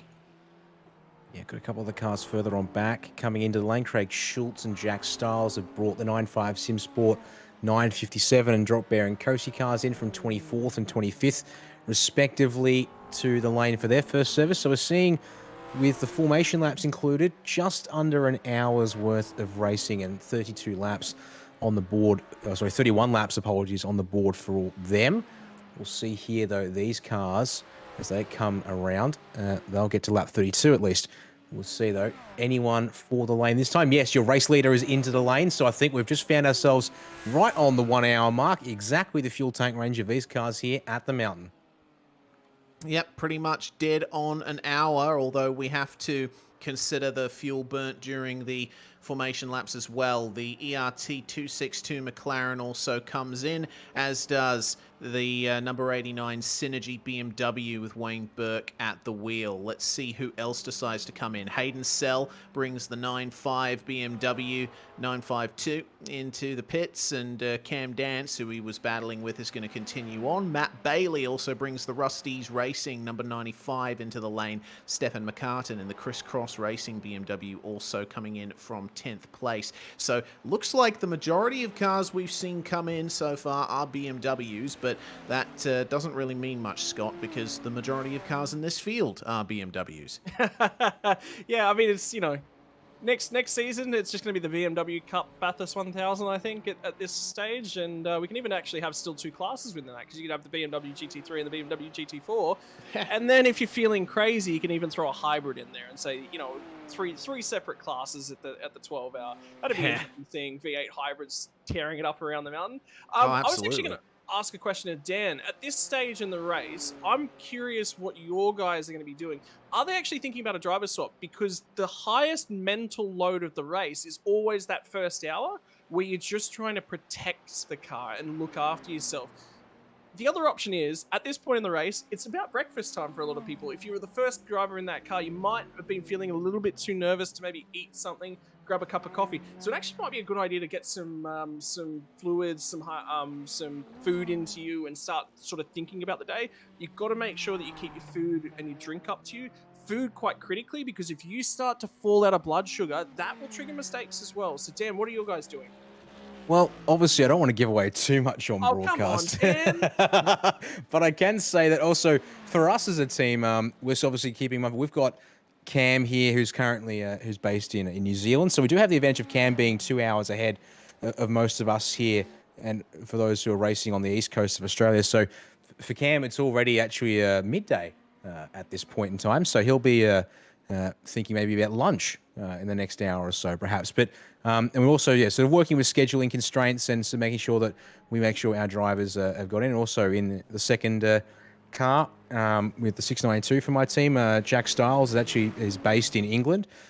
So for Jack, he's actually sort of getting some laps in here now, and then he'll be handing off and getting himself a good night's rest, as he actually has already handed off at that first stop to one of our other guys, Brady Carr, now behind the wheel of the 692. As also see there on screen, the number 26 machine has just spun. Oh, oh my word! Oh my goodness. That was massive. They just received news of that penalty, I think, and Benjamin Smith losing it up through Reed and Silman Park. That'll be a tow, for sure. No, he's gonna go. He's still going. He's still going. Oh, he's got to tow that. Oh, have a look how bad that is. That's not safe. Oh! Yeah. Yeah, he's going to have to tow that. There's no way he gets that from the top of the mountain all the way down. He's going to try and pull it off the track here, I think, as long as it's off the racing line. I don't think so, guys. Oh, he's sticking it out. This could cause quite a few issues. Those next 2 cars, there's now like a 15, 20, 30-second gap sort of in behind him. So there is a little bit of a hole. If he can get this to Conrod whilst he's got this hole, he's in good spot. The problem is the next car around is actually the Team PGZ car. After 32nd is Crisscross Racing, the 22 car that had issues earlier on. So the next 2 cars on track, one of them's the race leader. So this is difficult. Oh, he's at the dipper. Is he going to make it? Yeah, I don't know. He's going to get through here. I don't know where the other cars are at relative to this race on car. Right, here comes some traffic. That's the Shakedown Sim Racing car. Here comes ABB Racing. They're going to catch this car at the elbow. So Smith able to get that car way offline. He will get onto Conrad Straight well before the PGZ car catches up, thankfully. So circumstances have been incredibly favorable there to everyone involved, as we're going to go on board with a slow motion virtual racing score replay. This is from one of the Froglet juiced racing cars, which would be, I believe, Brandon Groch in the 99 car. And yeah, able to just dodge that one in time there. Could have been a whole lot worse for them. And there we go. Smith on Conrad Straight. Although going in the grass, he's out of the way, but we'll now have to be even more careful that car doesn't crab and snap hard right like it wants to there, Reese, because in the grass, he'll have even less control of it than he already does. Yeah, indeed. And the change in the racing line coming into the chase as well will catch a few of these guys out, because you want to go over to the left side to open up the entry into the corner. The GT3 cars, they're able to take the tight line on the way in, but hopefully there won't be too much of an issue here for Benjamin Smith. It seems that he does have a good gap, and he's been able to stay off the racing line again on the way into the chase. Just cut the corner, cut the course, just drive across the road. Don't try and stay on the track. That could introduce even more instability, I think. Oh, it's so difficult. I mean, he's done the hard job, so the hard yards are done. There's only one more corner to come. There is a bank of a few cars coming through. There's a Mercedes, I think that's the Dylan Gray machine that's just coming to the pit lane there. So they've gone quite just when the job's almost done. It does that massive snap on him, but he's now into the entry lane, at least, so that will stop anyone from thinking about coming down the pits. But, well, we avoid the safety car, or the need of the safety car. Yeah, he's within his right to bring that down under his own power. But, yeah, my word, that was certainly an ordeal and a half for Benjamin Smith in the Race on Oz car. Is just over an hour into the race. The sun is just about up proper. We still got a nice orange glow out beyond the virtual horizon there, as you can see. As a result of the pit stops, it's moved cars around a bit here. So we still have Matthew Bowler in the 262 ERT McLaren. Then, yeah, 1.1 seconds back, Kenneth Latter has jumped aboard the SSR Wave Runner 707, as well as John Merritt jumped in behind the 64 Pulsar Toyota, and Adam Briggs has jumped into the SSR 89. So there's 3 driver swaps there on screen. One driver who's stuck it out for the time being there, Scott. But so now we're seeing a bit of those changes and continuities here in the strategy game. Yeah, so the thing from the Pulsar Toyota car is I believe all 3 of their drivers are actually in the same time zone, so not really majorly influenced. And we've seen John Merritt for a long period of time. He's very experienced, very level-headed, lots of laps down under his belt. Move down at the chase yet again. We've seen this one before. This time, gets the job done successfully for the 952 car. Hayden Sell remains at the wheel, and Hayden Sell manages to get that job done successfully this time past. But I don't think that one's quite over, as the DBM Beyond Blue car will continue to assault each other. 2 stints back-to-back. Sell versus Cameron Dance. So Dance did not get out of that car. Neither did Hayden Sell. P12, they've gone long. They've gone extremely long in that car. Let's see here. Henry King and the Jinx Shifters car. That's why they've gone long. Yep. The extra pit stops for damage and a top up under the formation laps have enabled them to go the extra 8 minutes and changes. We'll go back to this fight for 4th. The SSR sandwich with Pulsar Toyota serving as our working shaped and styled filling there as they work their way across the top here. And looking like these 3, they're certainly not ready to split up anytime soon. They are dropping a bit of time to Matt Bowler in the ERT 262, as Latter there really pushing the limits across the top of McPhillamy, Reese.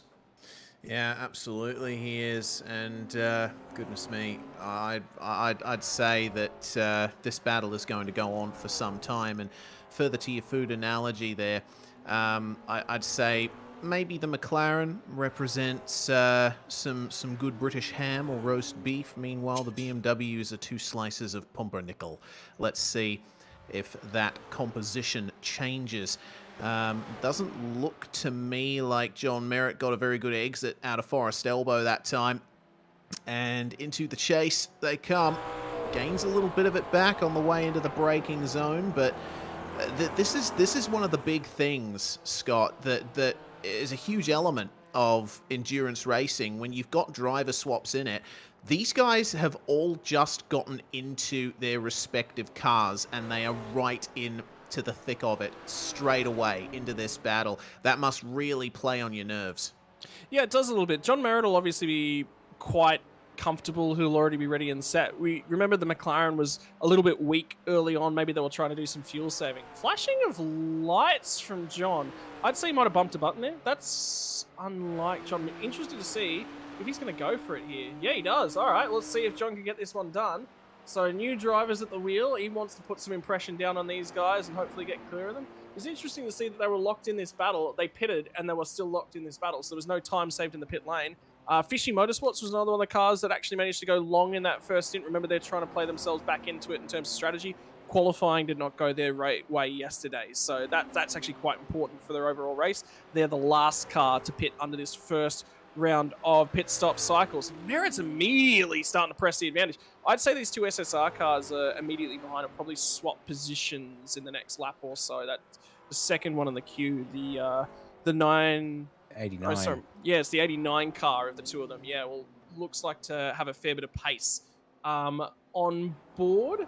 But yeah, look, I mean, in terms of driver swaps, yeah, nerves is a big one. I actually want to counter the comment about pumpernickel. I think that whilst the Echuca Toyota McLaren was in the middle, I think it's banana on toast, a little bit of banana on toast sandwich, because look at the color of the cars.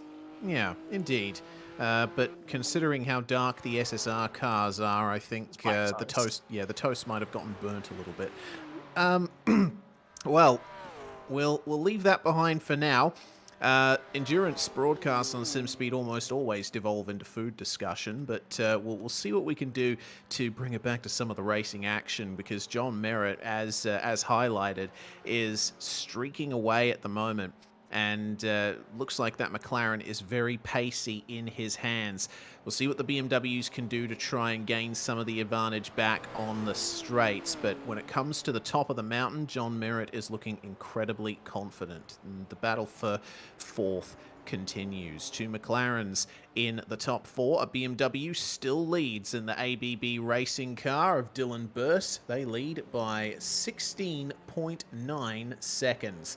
And that just goes to show how consistent the pace has been for Burse up the front, and also how many issues the cars behind have been facing. All of the jacking around of positions and various incidents and run-ins with lapped cars slowing people down. ANZ Motorsports number 7, meanwhile, has just come into the pits. Aaron Gilbert bringing that one in. And I'm waiting to see if it's going to be a driver swap for that car. No, it looks like Aaron Gilbert's going to be staying in that car for the time being. We go to a quick replay here of the number 52, the Jinx Shifters car. Oh, no. Oh, hello. Oh, he's kept that off the wall. Amazing. Can I get running in the 90s overlaid over that, please? Da-da-da-da-da-da. Goodness me. That, I'd give that one a 9.5 for incident recovery. Really awesome job there from Henry King to keep that one out of the wall, though I'd say he was a passenger for most of that. But that's what can happen once again, Dan, when you catch the grass or the curb on the exit of McPhillamy. Yeah, let's go on board here with Henry King on the virtual racing school replays. You can see it looks fine, and yeah, just up and over the curb, and as a result comes down, and yeah, look, full oppie lock left and pray that the rear end doesn't slide back out, and lo and behold, it stays off the fence. Allow the Fishy Motorsports 808, which has got Blake Delaney behind the wheel, to go by without any dramas, and they exchange places. And oh no, trouble at turn 2! Big trouble! The DG Motorsports car and one of the front lead cars have had a massive accident in the wall. Surely this is a tow for one, if not both, of these cars here, Scott. Oh, I don't know. They're both trying to recover it at the moment. They both may still be drivable. Tow request Oh, has there come it is. in. Yep. Tell you what, it's Simon Chadwick might get the ire of race control for this. You see him in the green and black Mercedes there, just makes contact with the BMW and fires him into the number 6. That's massive. It's like a Missed cannon. braking marker? Yeah, well, I think a combination of maybe missing braking markers, but also the BMW, the 98, potentially moving over a little bit in the braking zone. I'm not too sure. I'm just reviewing it now. The line was held for Simon Chadwick, but just got on the brakes a little bit earlier, did Kyle Ridley. We'll get another view of it here on the replay. On board with Chadwick. He moves across there to take the racing line, and then... It comes back right. Yeah. It comes back right from the 9.5 car. Like, that's... You saw that, right? Safety car deployed. Yeah, maybe just a tiny bit, but I think a part of that might also be aero effects or the slight contact, maybe sucking the cars into each other a little bit. I'm not too sure, but either way, a very slight bit of contact, but just because it was at the start of the braking zone, that just turned into absolute bedlam there in Griffin's Bend. And yeah, as highlighted, safety car is out for the second time in this race. I'd actually like to see the Dylan Burst car pit and top off here. I think this is actually a really good opportunity. I would do a driver swap if I was in their shoes. The trouble they're going to run into is if they do a top up here, they're going to go really close to getting into that 75 maximum driver distance. So it might just be the opportunity to just do a quick, cautious driver swap. Flashing of lights in the SSR cars. They want to push. They do. So it's John Merritt that's holding them up, trying to fuel save. It'd be interesting to see if Merritt comes in. Like, they can only drive as fast as the car ahead. Who's going to the lane? Yeah, both of them are coming to the lane. But Merritt isn't. So Merritt's fuel saving. He's going to take track position at this time rather than go the strategy path. There's just about every... So Jacob Kwiatkowski's also kept the PGZ Ferrari out. So they will take the race lead. Merritt promoted to second place. And Matt Bailey's keeping the Rusty's Racing BMW out there as well, but he will not get out ahead of Dylan Burst from what I'm seeing. So Burst is going to stay on board, it looks like, and go to third. So they're just going to top up and now push for that towards that 75 lap marker. Whereas, yeah, everyone else, the SSR cars, Hayden Sell in the 952. Matt Bowler's going to come out fifth for ERT in the 262. And it's going to be Bowler. Then the SSR car should jump out. And then we'll see Hayden Sell and Cameron Dance resume their positions. And yeah, everyone else is more or less coming in, but a couple of outliers, researchers, Jesse Butler and the Mark 1 Esports Lamborghini will stay out and gain track position over strategy at this point in the race. The 333 continuing there, and yeah, going at big speed out of Hell Corner, just getting a position over Stefan McCartan in the Crisscross Racing car. Highlighting as well from Jay Kennedy, and this is a point that I wanted to raise as well, the reason why most drivers would be staying in the car at this stage is because they've only recently taken their first scheduled pit stop of the race, and they won't have much fuel to put in the car. A driver swap has a fixed time in iRacing. It always takes 30 seconds to swap drivers. So if you want to put another driver in the car, you got to justify it with more service to take up that time. Yeah, but the problem is the penalty you're going to the penalty's worth it. The problem I have with staying in the car at this point is they've got to be very, very careful. It's going to promote an earlier pit stop on that next stop, potentially. We're right up against it. If we get another safety car, say in the next 20 minutes, they have to swap the drivers. They just don't have a choice. Yeah. Because at that point, they will run long.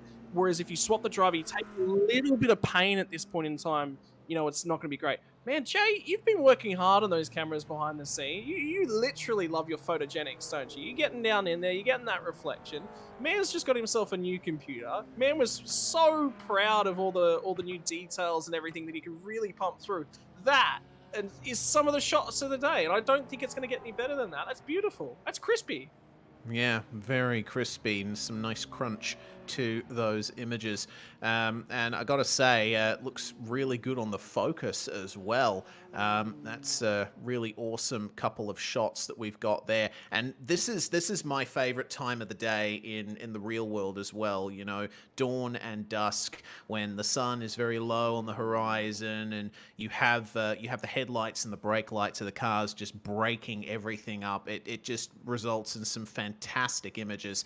But the field is now bunched up behind the safety car, and look at that, we got some helicopter and drone shots as well, seeing that the stream of cars making their way down Conrod Straight and just demonstrating the amount of detail that iRacing's put into the surrounds of this laser scan of the Mount Panorama circuit. Looks like the sun is due now, and the Blue Mountains bathed in golden light there. We will see the track temperature start to rise at some point. Please, I keep saying that. It's got to come true at some point. Pit stop, meanwhile, for Nathan Gardner, again in the Crisscross BMW.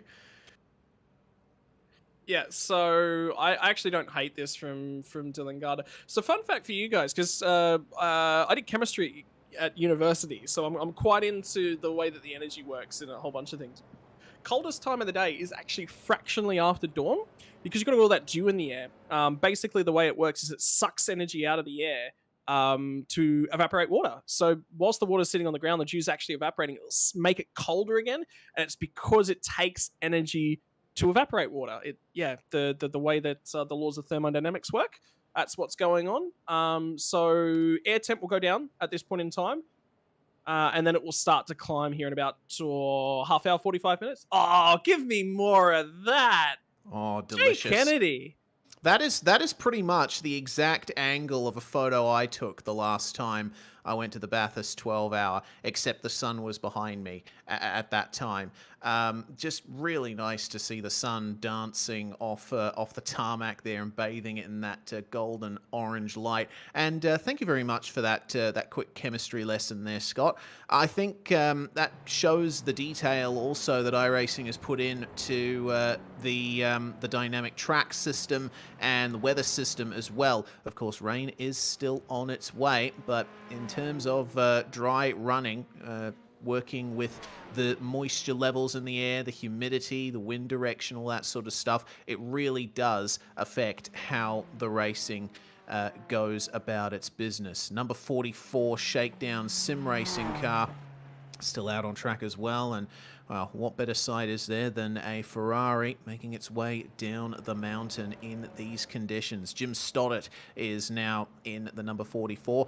They are 4 laps down on the leaders, the last car running at the moment, but still circulating. Anything can happen from here. We haven't had any retirements so far, Dan, which is really good to see.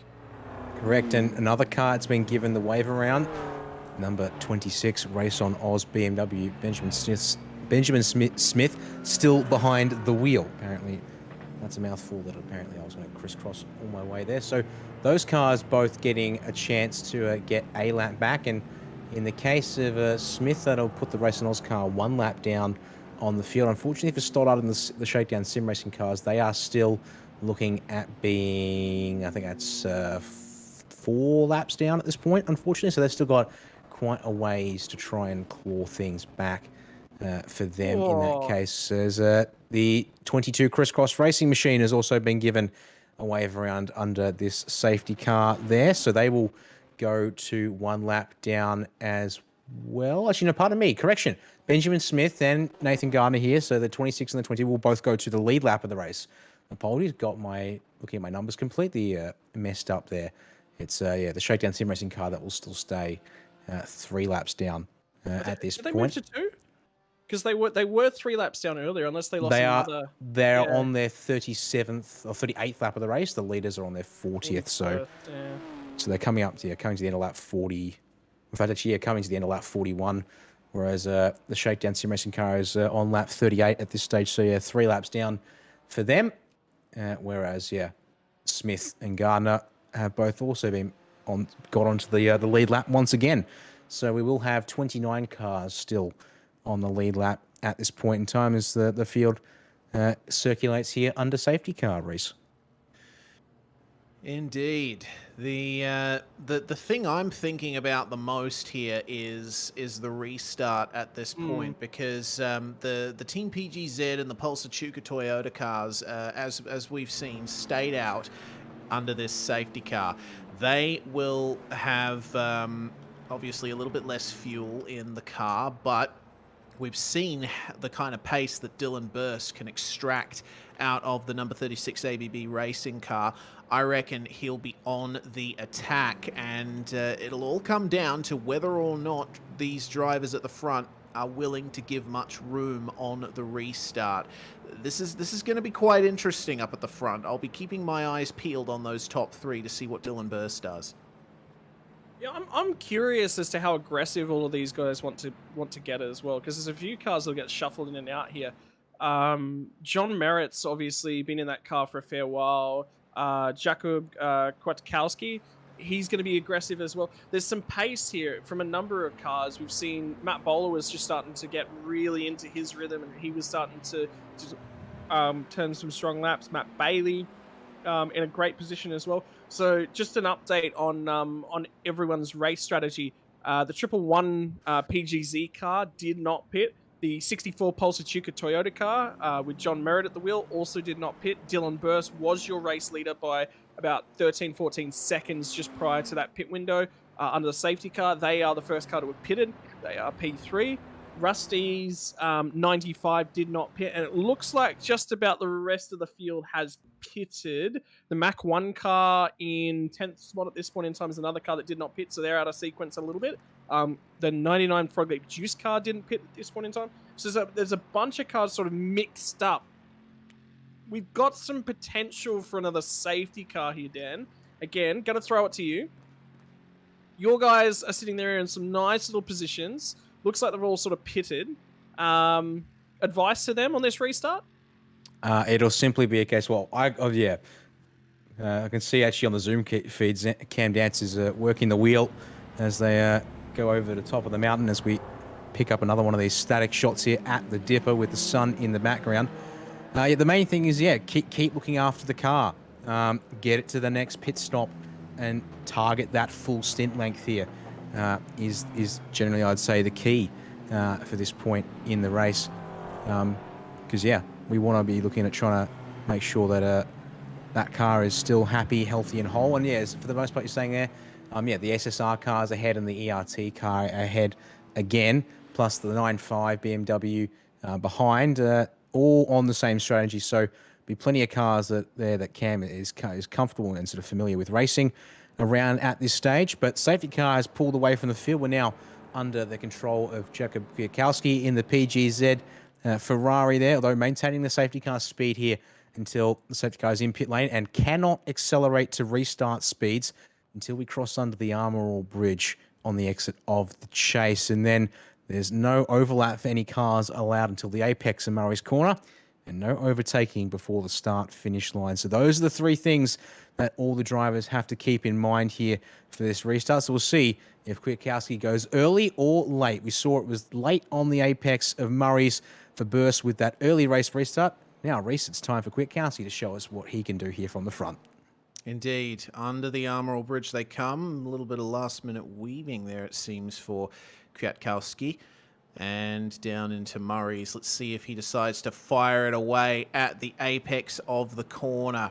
He does indeed, and that is a nice controlled restart there from the Team PGZ 111 as we are back to racing conditions. A little bit of weaving for a few drivers to get some final heat back into their tyres, and it's looking pretty orderly up at the front. It seems that Dylan Burst is just hanging back there in third place, but I would say that John Merritt will start to get on the attack here.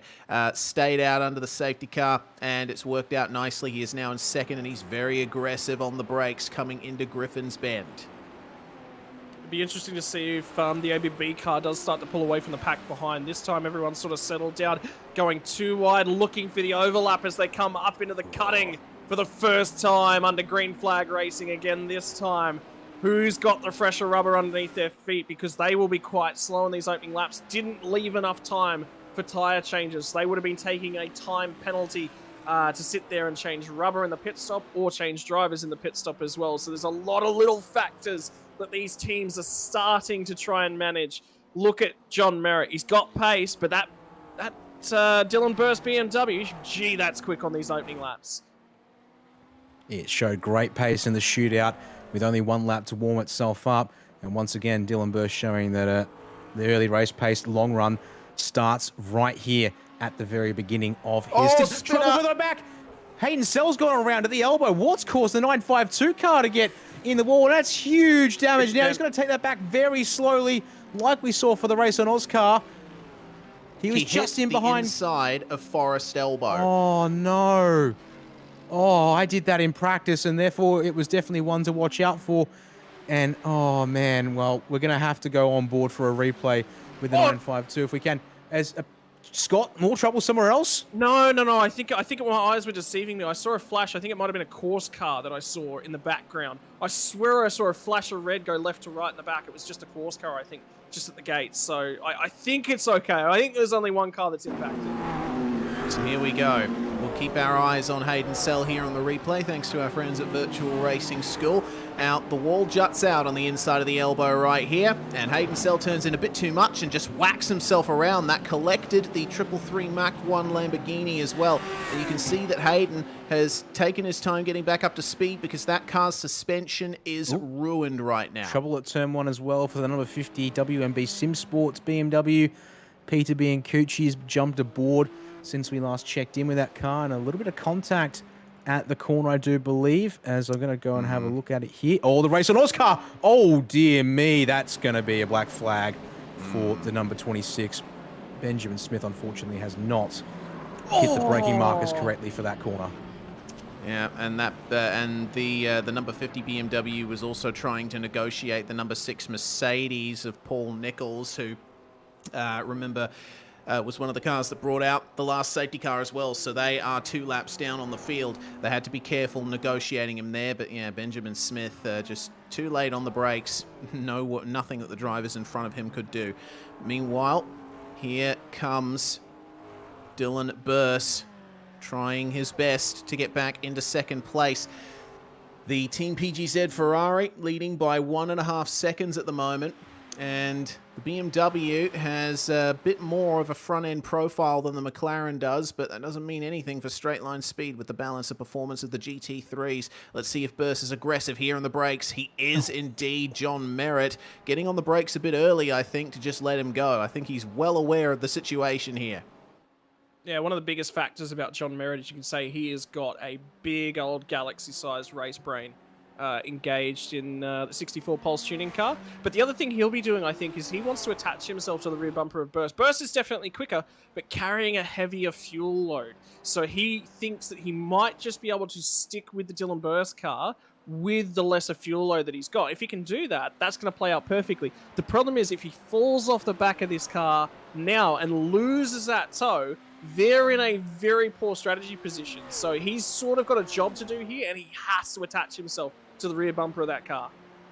Meanwhile, just in behind there, Matthew Bowler up the inside of Matt Bailey on the run to Griffin's Bend. We're going to go to a slow motion look here at Reed Park as they come up and over the Fujitsu crest. And look at that, it's a lovely little shot from Juicer J. Kennedy as all the cars file through single. We can see also the variation in the racing line for many of these cars. Some drivers making sure they give plenty of space to that outside wall, but a lot of other cars, they're able to run a little wider and up and over that curb there. So just as we went to the replay, Matt Bowler there in the ERT 262 McLaren got by Matt Bailey here in the Rust-eze Racing 95 BMW. So Bowler on the charge forward in the McLaren, which is good to see. And here's the move, nice and easy up Mountain Straight, Reese, and Bailey not looking to fight that one at all on the brakes.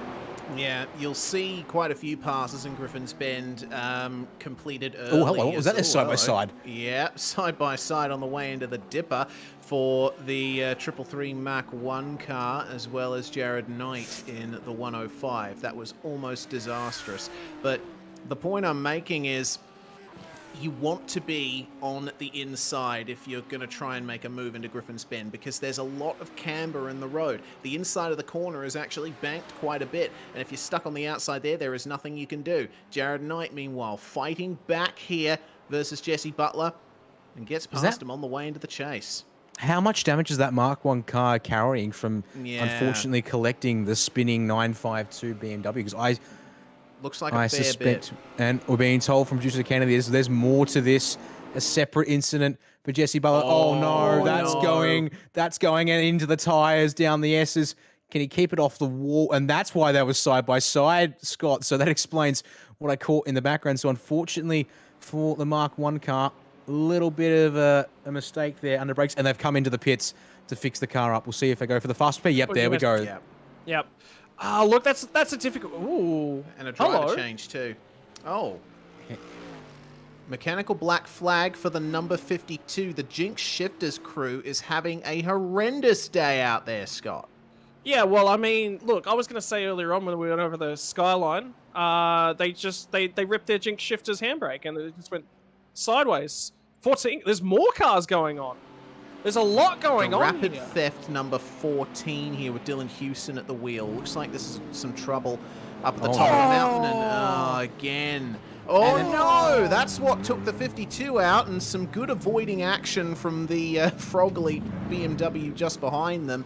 But goodness me, it has all gone off here. We've got, what is that? 3 cars in the pits that had to take damage repair. Timothy Phoeben has taken over the Mach 1 Lamborghini. Henry King stays in the Jinx Shifters 52. As we see here, back on live pitches, unfortunately, Scott, you said it was important that John Merritt stays on the bumper of Dylan Burst. Well, that's not happened by any stretch of the imagination. And now Matt Bowler, freshly filled at that safety car stop, is now on the bumper of the Pulsar Chuka Toyota McLaren. And once again, actually now got several cars have done a sub 201, which is to say your top 4 so far in the race. But yeah, unfortunately for Merritt, that car is not warming up. It is not switched on, and he's being left behind by everyone at the front of the field here. In saying that, there's a healthy gap back behind Matt Bailey to the first of the SSR cars in Adam Briggs, so that shouldn't be too much trouble there for him, but he's just losing time to the cars that he'd like to race here at the very front of the field. We need to go on board for a replay in a few moments, so this will tell a few different stories and run down through the chase. There's cars that were just in the background of that one, so obviously letting cars go for the 97 car. I think that's actually off the lead lap. There was one of the cars off the lead lap. No, sorry, my apologies. It was 98 that was off the lead lap from the Frog League Choose. But there was a fight between, I think it was Simon Chadwick and Brady Carr, or Simon Chadwick and Jai Potts the last time through the chase. We might want to grab a replay. They tripped over each other a couple of times. Yeah, they're only trying to... Sorry, It's Scott. a Yeah, 5-car train now. and they only resolved it at Hell Corner. So indeed, spot on there between Carr and Chadwick. I think there was also maybe a bit of side by side between Aaron Gilbert and Luke Capozza in front of them as well. So indeed, it almost starts with the two, the TriStar and the ANZ cars in front, and then how's it? Look, holy lunge, Brady, jeez. Oi, oi, oi. A little bit of contact on the exit of the Hang chase on. as well More for of good this. measure. More of this. Just watch this as they go onto the bridge. They just trip over each other again. They nudged each other just underneath the bridge there as well. So it wasn't just one, wasn't just two. There was a third little bump. And they still managed to go... Oh, there's more contact there. So I think these two aren't friends. Well, at least for the next couple of laps, they're not friends. Maybe they will be again at the end of the race. Take the helmet off. Race car drivers tend to like talking to each other after the race. Oh, you bumped me there. Oh, yeah, this was going on. Oh, that's what was going on in your car. Oh, well, we were trying to do... Oh, you guys were trying to do that. Yeah, that's the sort of conversations that go on between race drivers all of the time. Well, the be-all, end-all of it is that it's brought all of those cars together, so there's going to be some tense battling there.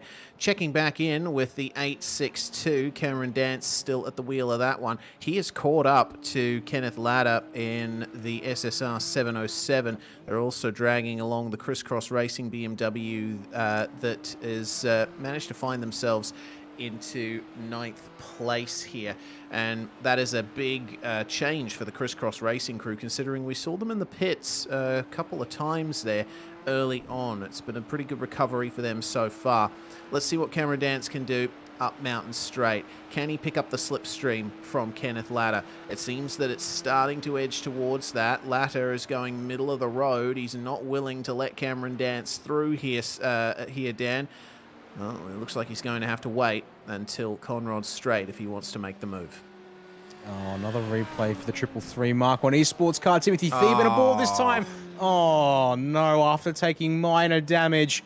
That's a fair bit more there, unfortunately. And they've already taken their fast repair as well. And they chose to use the fast repair after clipping the tyre bundle and the 52 Jinx Shifters Ferrari. So, unfortunately there for Mark 1 Esports, they're now in a world of hurt with a car that will not be able to be repaired back to brand new state at the flick of a switch. We're going to stay on the replay here, Scott, because the McLarens have exchanged places here at the cutting. Oh, that's cheeky down the inside. Slice and dice. A little bit early in the race for that one, but obviously wanting to put a good step forward. That's Matty Bowler just saying, hey, John, I'm quicker. Get out of the way, please. And enforcing that one quite aggressively.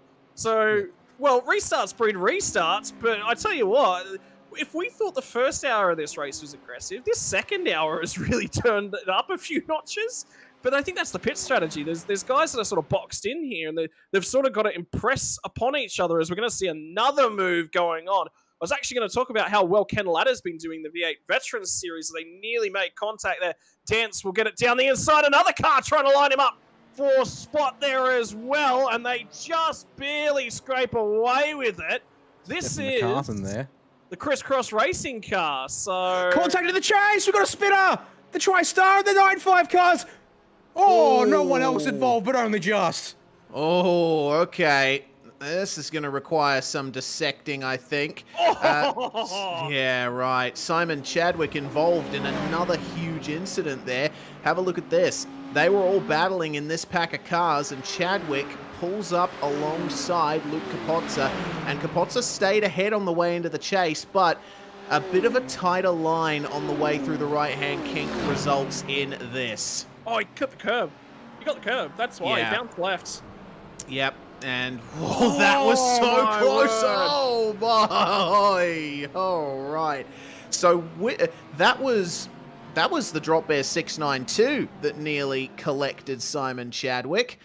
Goodness me! And no surprise to see that Mercedes is now in the pits, and the wheels looking very off there. Fast repair taken for that car. Oh, yeah, that's definitely a fast repair. Can we get an onboard shot of the car he cuts through in front of? My word. If you guys want to hear the sound of underwear requiring to be changed, you're about to see it. So I just asked Jay to go back and have a look at it again. That's why Capozza was on the outside of the elbow. Brady Carr deciding to absolutely send it up the inside under brakes there and makes a very nice move of it all. We're going to go on board here with the Taipan Esports car. Jai Potts is behind the wheel here, and have a look at it here from behind. So they goes in side by side, over the curve for Capozza. Unfortunately, that's self-inflicted, and it's actually not the drop back car, it's the car ahead of that would have been, where is that car? Is that, yeah, it's not. I'm trying to find the right color of car because it doesn't quite match up with who's. I think it's the Whitey's Pies car of Jared Farwell. It was the number 14 of Rapid Theft was in amongst this group. Dylan Houston behind the wheel, nearly getting collected by the out of control 957 machine, but thankfully avoids being taken out by the skin of their teeth. As back to live pitches we go here, Scott, and the 957 back out on track. But look how quickly Dylan Burst has caught Kwiatkowski after being probably a second and a half, 2 seconds off having to get past John Merritt, not what, 2-3 laps ago. Has anyone settled down and told Dylan that there's 10 hours of this thing to go yet? He's nearly been in the car for 2 hours too, so here we go. Woohoo! There we go. Doesn't that remind you of the Courtney incident at the Fishy Motorsports cars around as well? Oh my goodness. I'll sit there and wait. People are just dropping like flies at the moment, aren't they? That's Blake Delaney in that car. I'm not too sure if contact was involved in that. It wasn't. He just went too deep coming out of Murray's and collected the grass. Yeah, the Courtney incident was at Phillip Island, where the two cars just sort of collided. That was meters away from a repeat of that, because that would have been heavy contact. They were never even pulling up for that corner, whereas at least the Courtney one, they slowed down somewhat. Far out. I tell you what, somebody needs to jump onto all these guys and just say, hey, settle it down. Look, we got some cars out of position in terms of strategy. That's going to explain what happened to the Fishy Motorsports car. That's a little bit of unforced error for Delaney. Quite a well-versed V8 supercar veteran, knows exactly what he's been doing. He's actually one of the earlier drivers on the iRacing platform as well. We're looking at some iRacing membership numbers, which can actually tell you when the driver has actually joined the platform as well. And Blake Delaney has been on the platform for years. Not as long as some of you guys in the commentary booth, though. So, look, I'm a newer guy, and I tell you what, oh my word, it's just going mental. It's going nuts. This is, I'll be honest with you guys, I've done a lot more endurance racing than I have most of the other stuff. Maybe oval racing, I've done a little bit more than endurance racing, but this is just setting off. Who told these drivers that there was free coffee at the end of this hour? Yeah, they're all racing for that little shot of espresso, I think. And I reckon some of them might be going for a nice relaxing chai latte with how much stress they're undergoing. That was another move for the Evolution Racing team car. I believe that's the one driven by John Peasnick.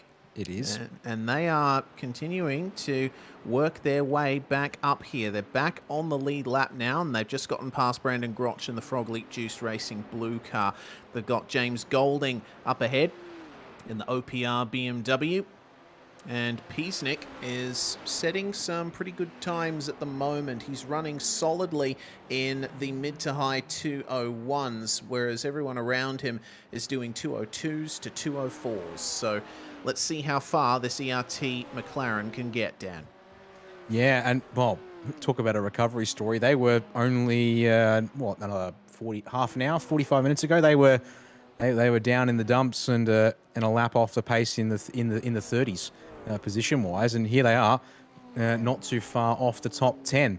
They're just got to go and catch the number 105 HTS racing car once they clear this OPR powered by Fast Adjusters 43. So, like, yeah, there's not much in it for ERT to be back in the top 10. They will still need another safety car to bunch them back up with the front of the field because, as we see here, indeed, side by side for the race lead, as you call here, Reese, down to Murray's corner. Dylan Burst is going to get the inside line for the turn. Kwiatkowski on the outside will defend it of sorts, but the drive on the inside for the 36 looks to seal the deal, and a cross burst will come to take the line for turn 1. Yeah, move complete, and we have the ABB racing car back into P1 at the moment. Now, what Jacob would be wise to do here is try and stay as close as possible. You see that he's actually trying to fight back here. He knows that his car's a bit lighter on fuel load. He's coming up on Dylan Burst, and that's the inside line here into Griffin's Bend.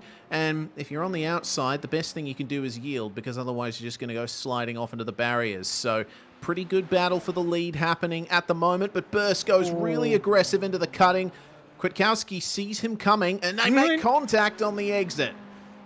Well, I think this is actually really, really important for what both of these teams are trying to do later on into the race, because this is PGZ trying to say to Dylan Burst, hey, we think we can have a shot at you. We may not necessarily have the best car in these cooler conditions right now, but we think we might have a better middle of the race sort of setup. So this is them saying, hey, we want to get aggressive. We really want to put a stamp on this, and we want to show what's going on, what we're capable of.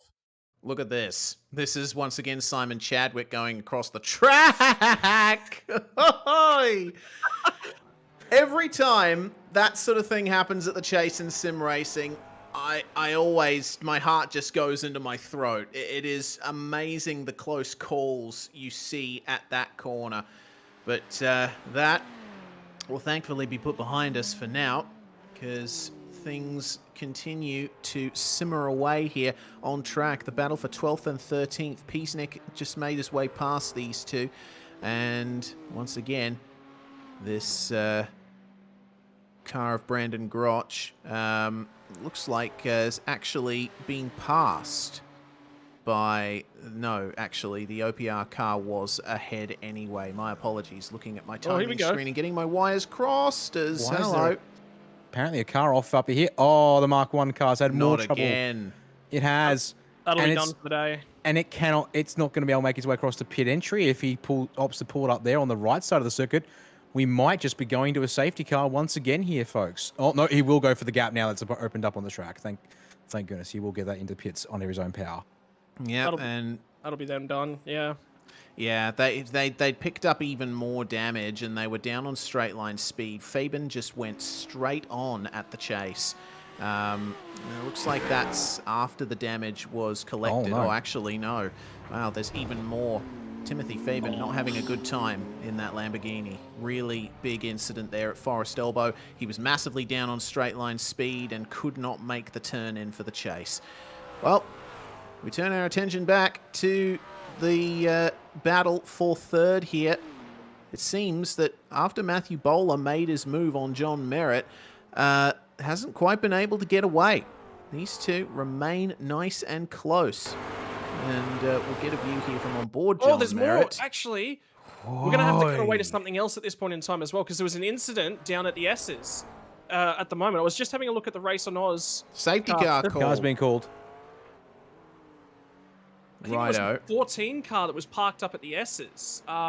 So Was I on I was on replay. Sorry, that was a ton of time ago. My apologies. I was So this that incident that we saw at the S's a while back. That's what it was. You're going to see a whole host of activity in the pit lane. Remember how I said 15, 20 minutes? Guess how long it's been since that last safety car? You're going to see cars taking time penalties at the pit stop to get a driver change done. Because if they don't do it now, they're stuffed. They've got to get it done before lap 75. So that's why I said, screw it, you take your penalty earlier because it's going to open up strategy options for you at the next stop. So I think it was actually better to take it at the last stop, but a lot of drivers haven't done that. Yeah, so here comes the field pouring on in. But actually, you see all those cars in. I'm going to tell you there's going to be a new race leader because the Crisscross Racing 51 with Stefan McCartan behind the wheel is not going to come to the lane. So everyone else will pour on in, and I presume they will take driver changes here. We'll see as these cars hit their boxes if anyone jumps out. I'm waiting to see names update on my end with timing. Yep, Brad Newman into the PGZ Ferrari, Josh Anderson, the ABB Racing Ferrari, Adam Briggs, Kenneth Flood, they'll stay on board. Jordan Duff getting on board the Rusty's Racing. BMW, James Golding into the OPR powered by Fast Adjusters. BMW, Lachlan Capel, DBM Beyond Blue. Ferrari, Rainer Costello, ERT 261 will be on board that car. Arnold and TriStar Racing. We'll talk through the tours here, but yeah, the majority of the field goes into the pit lane, but three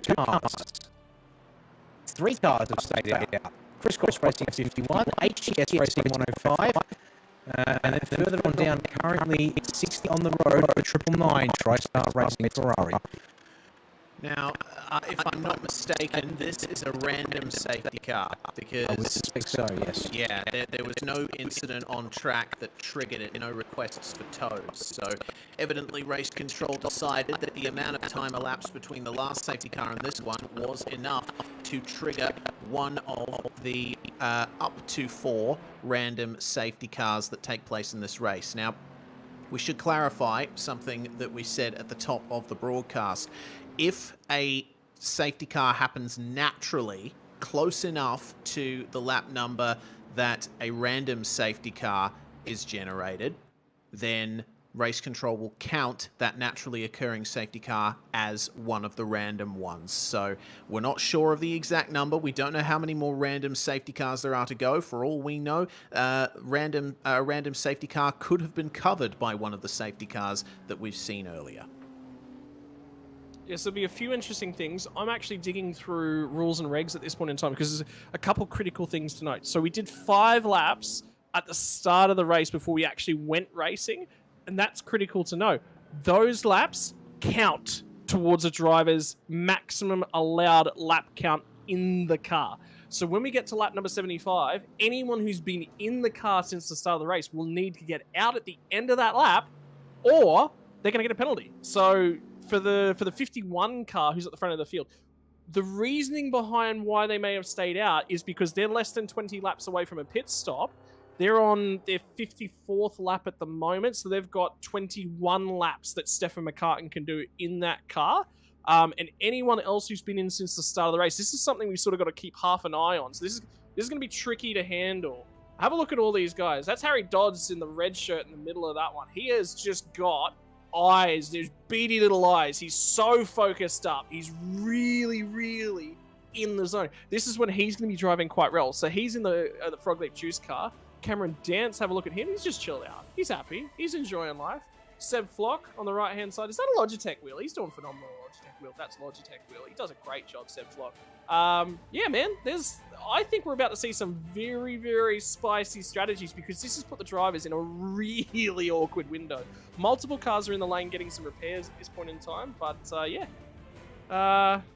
Look, I didn't expect the strategy to come down to this. We've seen a few safety cars early on, and it's triggered just absolute mental amounts of aggression from a bunch of the drivers. So this next one's going to be interesting. Yeah, indeed it will be. Into the pits comes the TriStar 999. Of course, Luke Capozza involved in that huge incident earlier with Simon Chadwick. And looks like that's a driver change being made there. Brant Tucker will jump into the TriStar car. We've also got a BMW in the pits. It's Harry Dodds, who we were just checking in with on the Zoom feed. And that's from 17th place on the previous lap. Driver change completed for the TriStar car. It looks like they've had to stay in the pits a little bit longer. They're topping up the fuel tank and also waiting for the driver change time to elapse. Matt Bowler and Seb Flock will continue to make their way around here.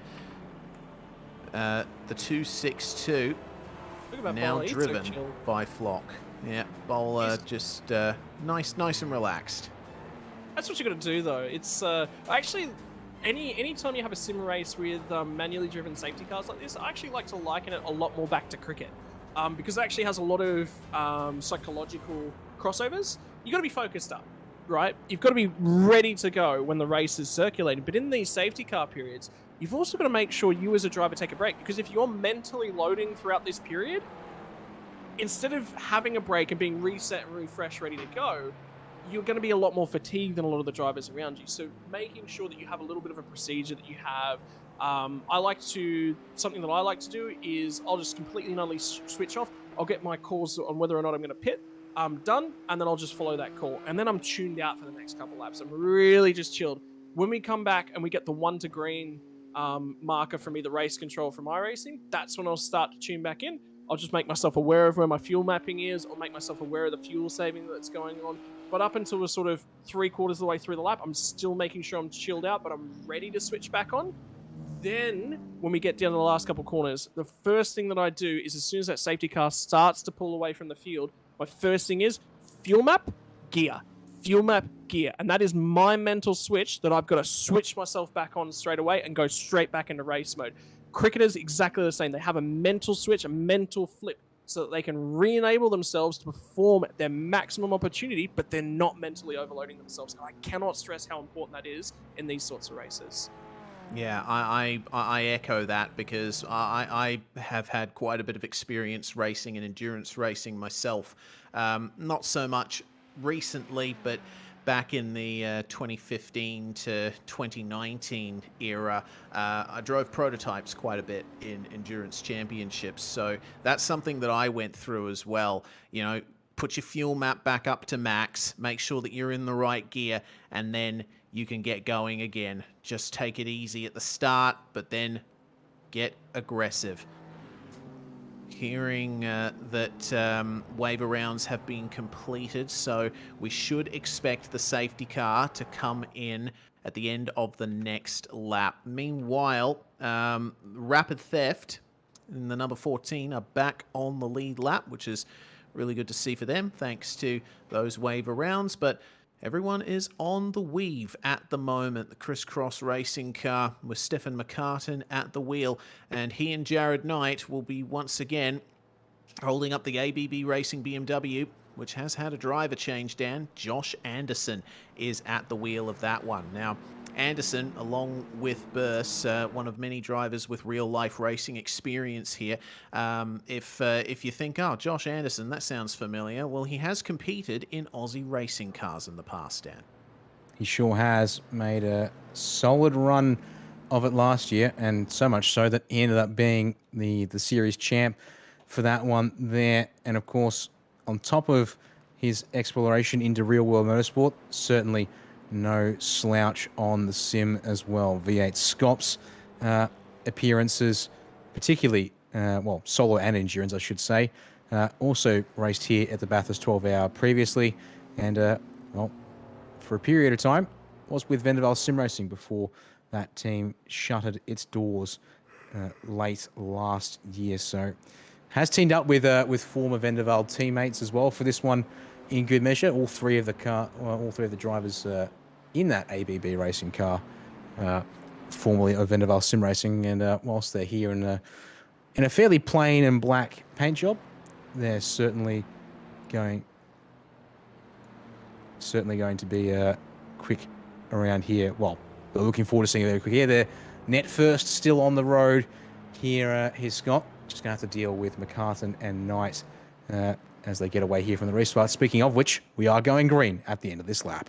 Yeah, that's going to be quite critical. So we need to keep our eyes on the lap numbers and the critical times. Keep your eyes looking through the field for any drivers that have been in the car since the start of the race. So we can confirm the 51 car that's at the head of the field, they have not swapped driver. The 105 car has also not changed driver. The 36 car has done a change to put Joshua Anderson at the wheel. They had to do that because otherwise Dylan Burst was going to run up against that one. They'd pit early. That'd throw them out of sync in terms of pits. The SSR car have done one of their driver swaps. John Merritt's still in the Pulsachuca Toyota, so they have just taken a fuel stop. They're going to have to come in very, very early. But the problem for the Pulsachuca Toyota car was that under the last safety car, they stayed out. So they were offset in terms of where they were in terms of the strategy. It's actually set them up quite nicely in this next run, but John will have to pit early to get out of that car. They cannot run a full tank here. Yeah, look, I think this next hour is going to be... Oh, this is going to be mental. We're right on 10 hours to go right now. This is going to be mental because you've got, all of a sudden, this race was starting to sort of filter back out. Everyone was settling back down. Now we've got a blend of strategies up and down the field, and this is where it gets difficult. And those driver times, Reese, keep an eye on them. I'm expecting a penalty probably in the next hour. So those guys are going to have to be very, very cognizant of what they're doing with their driving time. Yeah, absolutely. Of course, the percentage game will be interesting because we don't know exactly how many laps are going to be completed in the race. But as we edge closer and closer to the 75 lap mark, we will probably see a few drivers definitely fall under the ire of race control. But we'll put that to the back of our minds for now because we are about to get a restart. Stefan McCartan is going to lead the way. It's an all BMW top 4, and it's 4 different teams. Crisscross Racing, HTS Racing Yellow, ABB Racing, and the SSR number 89 squad. They still have the Pulsachuca Toyota 64 in behind them as well. McCartan is leaving it a little bit here. He's backed them up. That's a bit of a messy restart there. And there's going to be some moves here into turn 1. McCartan almost going to let them go there. 3 wide. Spin. McCartan gets turned around there by Josh Anderson. And I wouldn't put any fault on Anderson for that. That was a very confusing restart. Is Bit of an accordion effect. I reckon McCartan's in the wrong fuel map. He might be still in safety car fuel map. I think that's what's triggered that. He's going to grab the gas, and he has grabbed the gas, but the car's just gone nowhere. So it's fuel map. It's 100% fuel map. Yeah, he was not getting away at all, and he nearly ran into the back of the Jinx Shifters Ferrari there. Henry King, bit of a compromised exit as the race goes on here, and there's a lot of confusion up and down the field as Jared Farrell making the move on Bobby Jovanovic in the ANZ Motorsports number 7, and Brady Carr following him through in the drop bearing Cosi 692. So now Jared Knight in the HTS Racing BMW has gotten away to quite the lead, and Adam Briggs has moved past Josh Anderson as a result of all of that confusion at turn 1. Let's see what they can do from here. Yeah, so we'll settle it down and see if they can get a little bit more comfortable. Everyone will single file themselves out. And yeah, look, that's an unforced error. Remember what I just said about mental switches and being mentally back on your game. I would say this is Stefan's first opportunity to lead the field today. This is their first opportunity with this set of rules. He's backing them up. He's holding pace. Stefan actually is a race controller in another league, so he knows how to stick by this rule book. He knows exactly what to do. He's definitely, look, he's just going nowhere. And everyone else is going, we've got to go for something because we've got momentum. We've got to take this somewhere. And yeah, look, the 51 cars, I don't know, that's a tricky one. I can't make a call on that turn 1 incident. I just don't think we'll have the camera shots available to us, and need to spend that. That's going to take a good 10 minutes, I think, to dissect enough to be able to reach a decision. So race control are going to have their hands full, let alone what's about to unfold as a part of the field being condensed again. And the TriStar car goes off. Brant Tucker's introduction to racing conditions here with a little send-off there at the chase. Here is the the way they sit at the moment, the 222 car, sorry, it's the wrong car, I think. Or is that a different Star Racing car? I think it is. The 222 is the one in question, yeah. Yeah, the 222 was the one in question. My apologies. Matt Arnold. Spin on turn 2! And the second Racing Crisscross, car. 51! Oh, not again. Further issues here for Stefan McCartan on the outside Rusty's of Racing's Griffin's going Bend. down as well. The 95 has gotten involved in this somehow, I think, as well. No, it actually looks it's like dropped. that might be it's a disconnect for the Rusty's car. Oh, boy. So, car around, car dropping out of the server. At least McCartan, contact was made on him by Dylan Shepherd coming into Griffin's Bend. Here is the replay as we check this out. And McCartan turns in. Shepherd not completely alongside, but far up enough that he was probably entitled to a little bit of space there. Very unfortunate in any regard there for the number 51. They were leading on the restart, and it's all fallen apart. Oh man, Say that again. Was that planned? Did you put that together? Have you had that one in the back of your mind? You've been planning that all week? No, I have not. I have not. Unfortunately, I don't tend to plan much when I say things on the broadcast, and that is evident pretty much every time I get behind the mic. But the race continues here into the chase, and this is quite the pack here behind Jared Farrell, who just made that move on Scott Hazler in the Frog Leap blue car. He's taken over the number 99, and this is a huge train. Behind them, we've got Matt Arnold, Brady Carr, Bobby Jovanovic, Henry King, and Bradley Ratu. That goes all the way down to P18, actually, with the Fishy Motorsports 808 now on the back of this train as well. Be interesting to see if the Fishy Motorsports car starts to get a little bit more aggressive. Jordan Duffett connection dropped due to packet loss. So he actually has had an automatic tow back to pit lane, so there's nothing that they could have done about that. That's not a no escape rule. So he won't be influenced by that. To anyone who's watching along and keeping an eye on Rusty's racing car, the 95. Unfortunately, he must have said ka-chow one too many times. His internet connection has dropped out. Boys, safety cars. It's basically been a whole bunch of just, 15-20 minute sprints at this point in time. And it's still not settling down. Everyone's getting into it. The 51 car, what an ugly restart from them, and it just keeps getting hampered. And once something goes wrong, it's normally multiple things goes wrong. I'm wondering how much damage they're sitting on because they touched the tire barriers with the rear bumper.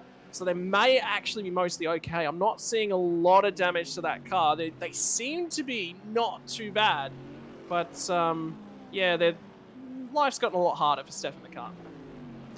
It has indeed. We look at Hayden Harrison having a real loopy ride into Forest Elbow. Nathan Gardner up ahead of him in the crisscross number 22, sister car to the 51, who we've seen face those issues. And on board with Neil Woodburn, who's taken over the WMB car from Peter Biancucci, side by side on the way into the chase, and it looks like the 22 decided to yield that one, and into the chase they come nice and clean as you would like. We'll see what the pace is like between Woodburn and Harrison there, but the 22 is going to have to face off against Brant Tucker and Harry Dodds, Frog Leap and TriStar just behind them, and oh dear, that's a bit of a problem for Brant Tucker. Slight connection issue there, and that will result in 2 positions lost on the way into Hell Corner potentially as the Frog Leap juiced black car goes by. Kyle Ridley says thank you very much, Dan. Yeah, he's definitely having a lot of troubles there. That triple nine, apologies, TriStar Racing Ferrari really struggling for a couple of corners in a row there. And yeah, the Frog Leap cars go by. Next up is the Taipan Esports car with Jason Spriggs behind the wheel of the 268 as we go on board with Harry Dodds in that Frog Leap Juice Racing Red 97 machine. He's trying to eye up Stefan McCartan there in the crisscross racing number 51 as they work their way up and over the mountain. Once again, it's their 60th time around the track, as that was a little bit close to the wall there for McCartan coming under the Fujitsu sign there, and it's put Dodds right on the rear bumper here for the run across the McPhillamy Park. Yeah, and I can tell you an update from the 51 car. I'm just speaking to Greg Barber, who's one of the other drivers that will be jumping into that car at some point in time. Just wouldn't let it. The Stefan McCartney's car wasn't shifting, was the issue. So look, issue. The car just was not shifting. We're not sure what's caused that issue. It seems to be isolating itself. He's getting quite frustrated behind the wheel, so I don't know if they're down on straight line speed at this point in time. They're not quite settled compared to the pack around because they've had good pace. They've been deep inside the top 10. They've been around 8th, 9th at different points throughout the race. So this is worrying for Stefan. And right now they just said he's frustrated, he's unsettled, he's out of rhythm. They're just going to try and let him settle back in, get back to work because, you know, multiple things on a restart. When one thing goes wrong, it all goes wrong. Yeah, evidently that is a big shame. And once again, that's hardware issues affecting the race of plenty of drivers here today. Double battle on your screen, 19th on the left and 5th on the right, and looks like there's going to be a bit of a change for 5th sooner rather than later if Sebastian Floch's pace is anything to go by. Looking at lap times, he was running about a 10th faster than Brad Newman in the PGZ Ferrari there, so potentially a change for position coming up, and crucially it's going to be a double-pronged attack from the ERT cars because Reina Costello taking over from Matthew Bowler in the second Evolution Racing Team McLaren. They are only separated from their sister car by Lachlan Capel in the DBM Beyond Blue Ferrari. So good battles going on here for the last position in the top 5. And checking in once again, Scott, with the leaders here. Josh Anderson has not quite been able to match Jared Knight's pace. In fact, Jared Knight just did the HTS car's fastest lap of the race, 0.3 faster than Anderson. Yeah, but remember Jared Knight's got about 15 laps less of fuel on board, so they're a good chunk into their pit stop. Also, just continuing to converse with the drivers behind the wheel of the 51 car, their fuel window is 72 laps, 3 laps shy of the critical lap number for driver stints. So that's why they stayed out into that last safety car. They knew that they could sort of extend this a fair way into it. And then that's Stefan Oh, here we go! Oh, yep. Oh.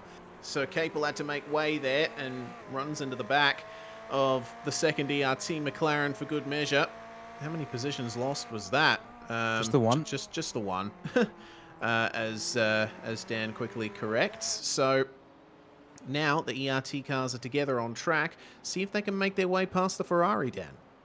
Yeah, I mean, I'm sort of seeing with Makar there, the 862, it's struggling for rotation, it seems, in a couple of these corners compared to, say, those ERT McLarens, which are extremely pointy and they're getting into turns very nicely. As a result, really having to make up for it, well, if they can make up for it, through just driving the car strong over the top. But Reina Costello in that 261 ERT McLaren, one of the drivers who's been pretty on the pace as well, generally speaking. So that car still looking to recover and make its way forward. It would like to go and fight for probably a podium placing at the very least today.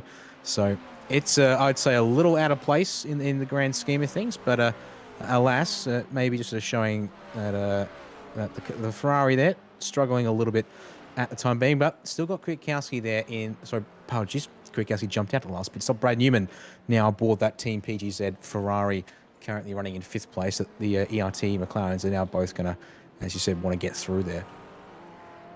News more from race control there. No further action on the epic incident we saw at the chase between Chadwick and Kapotza. Evidently regarded as a racing incident, and I think that's fair, personally. The fact of the matter is Chadwick couldn't do much, and my goodness, is that a TriStar car? Yep, it's the 999, and that's Brant Tucker that has lost the front end of that car. I've never seen a Ferrari look so sad there, and he collected the tyre bundle at the complete wrong place coming through the S's. That was a head-on collision with the end of the tyre barrier. Yeah, that's just unfortunate placing for the... They're going to struggle to get this car back to pit. Like, yeah, they can't even steer. Is there a hardware failure? Oh, man, that front end. The tyres in the front end... Look at how much right-hand down he's got. The wheel is 90 degrees to the right, more so when he's in a straight line. Where he's at the moment, though, there's just because we've just had that safety car restart, there is actually a ton of time. So Is there what's caused contact? this? Oh, we've got a slow car On his ahead. own. But indeed, 51 car. as Reese Yeah. calls it there, unfortunately, the rear end goes all by itself there on that 999 TriStar Ferrari. And despite the crisscross cars close ahead and behind, they had nothing to do with that one, which I guess in a sense is fortunate and unfortunate, as we see the A692 Jock Baron Kosi BMW battling with Brad Ratu in the 952 BMW. Now, that 95 Beamer was obviously racing with the sister Ferrari earlier, and that was a Ratu passing position originally somewhere on the lap, and then Brady Carr getting the move back up the inside there at Griffin's Bend, according to my information.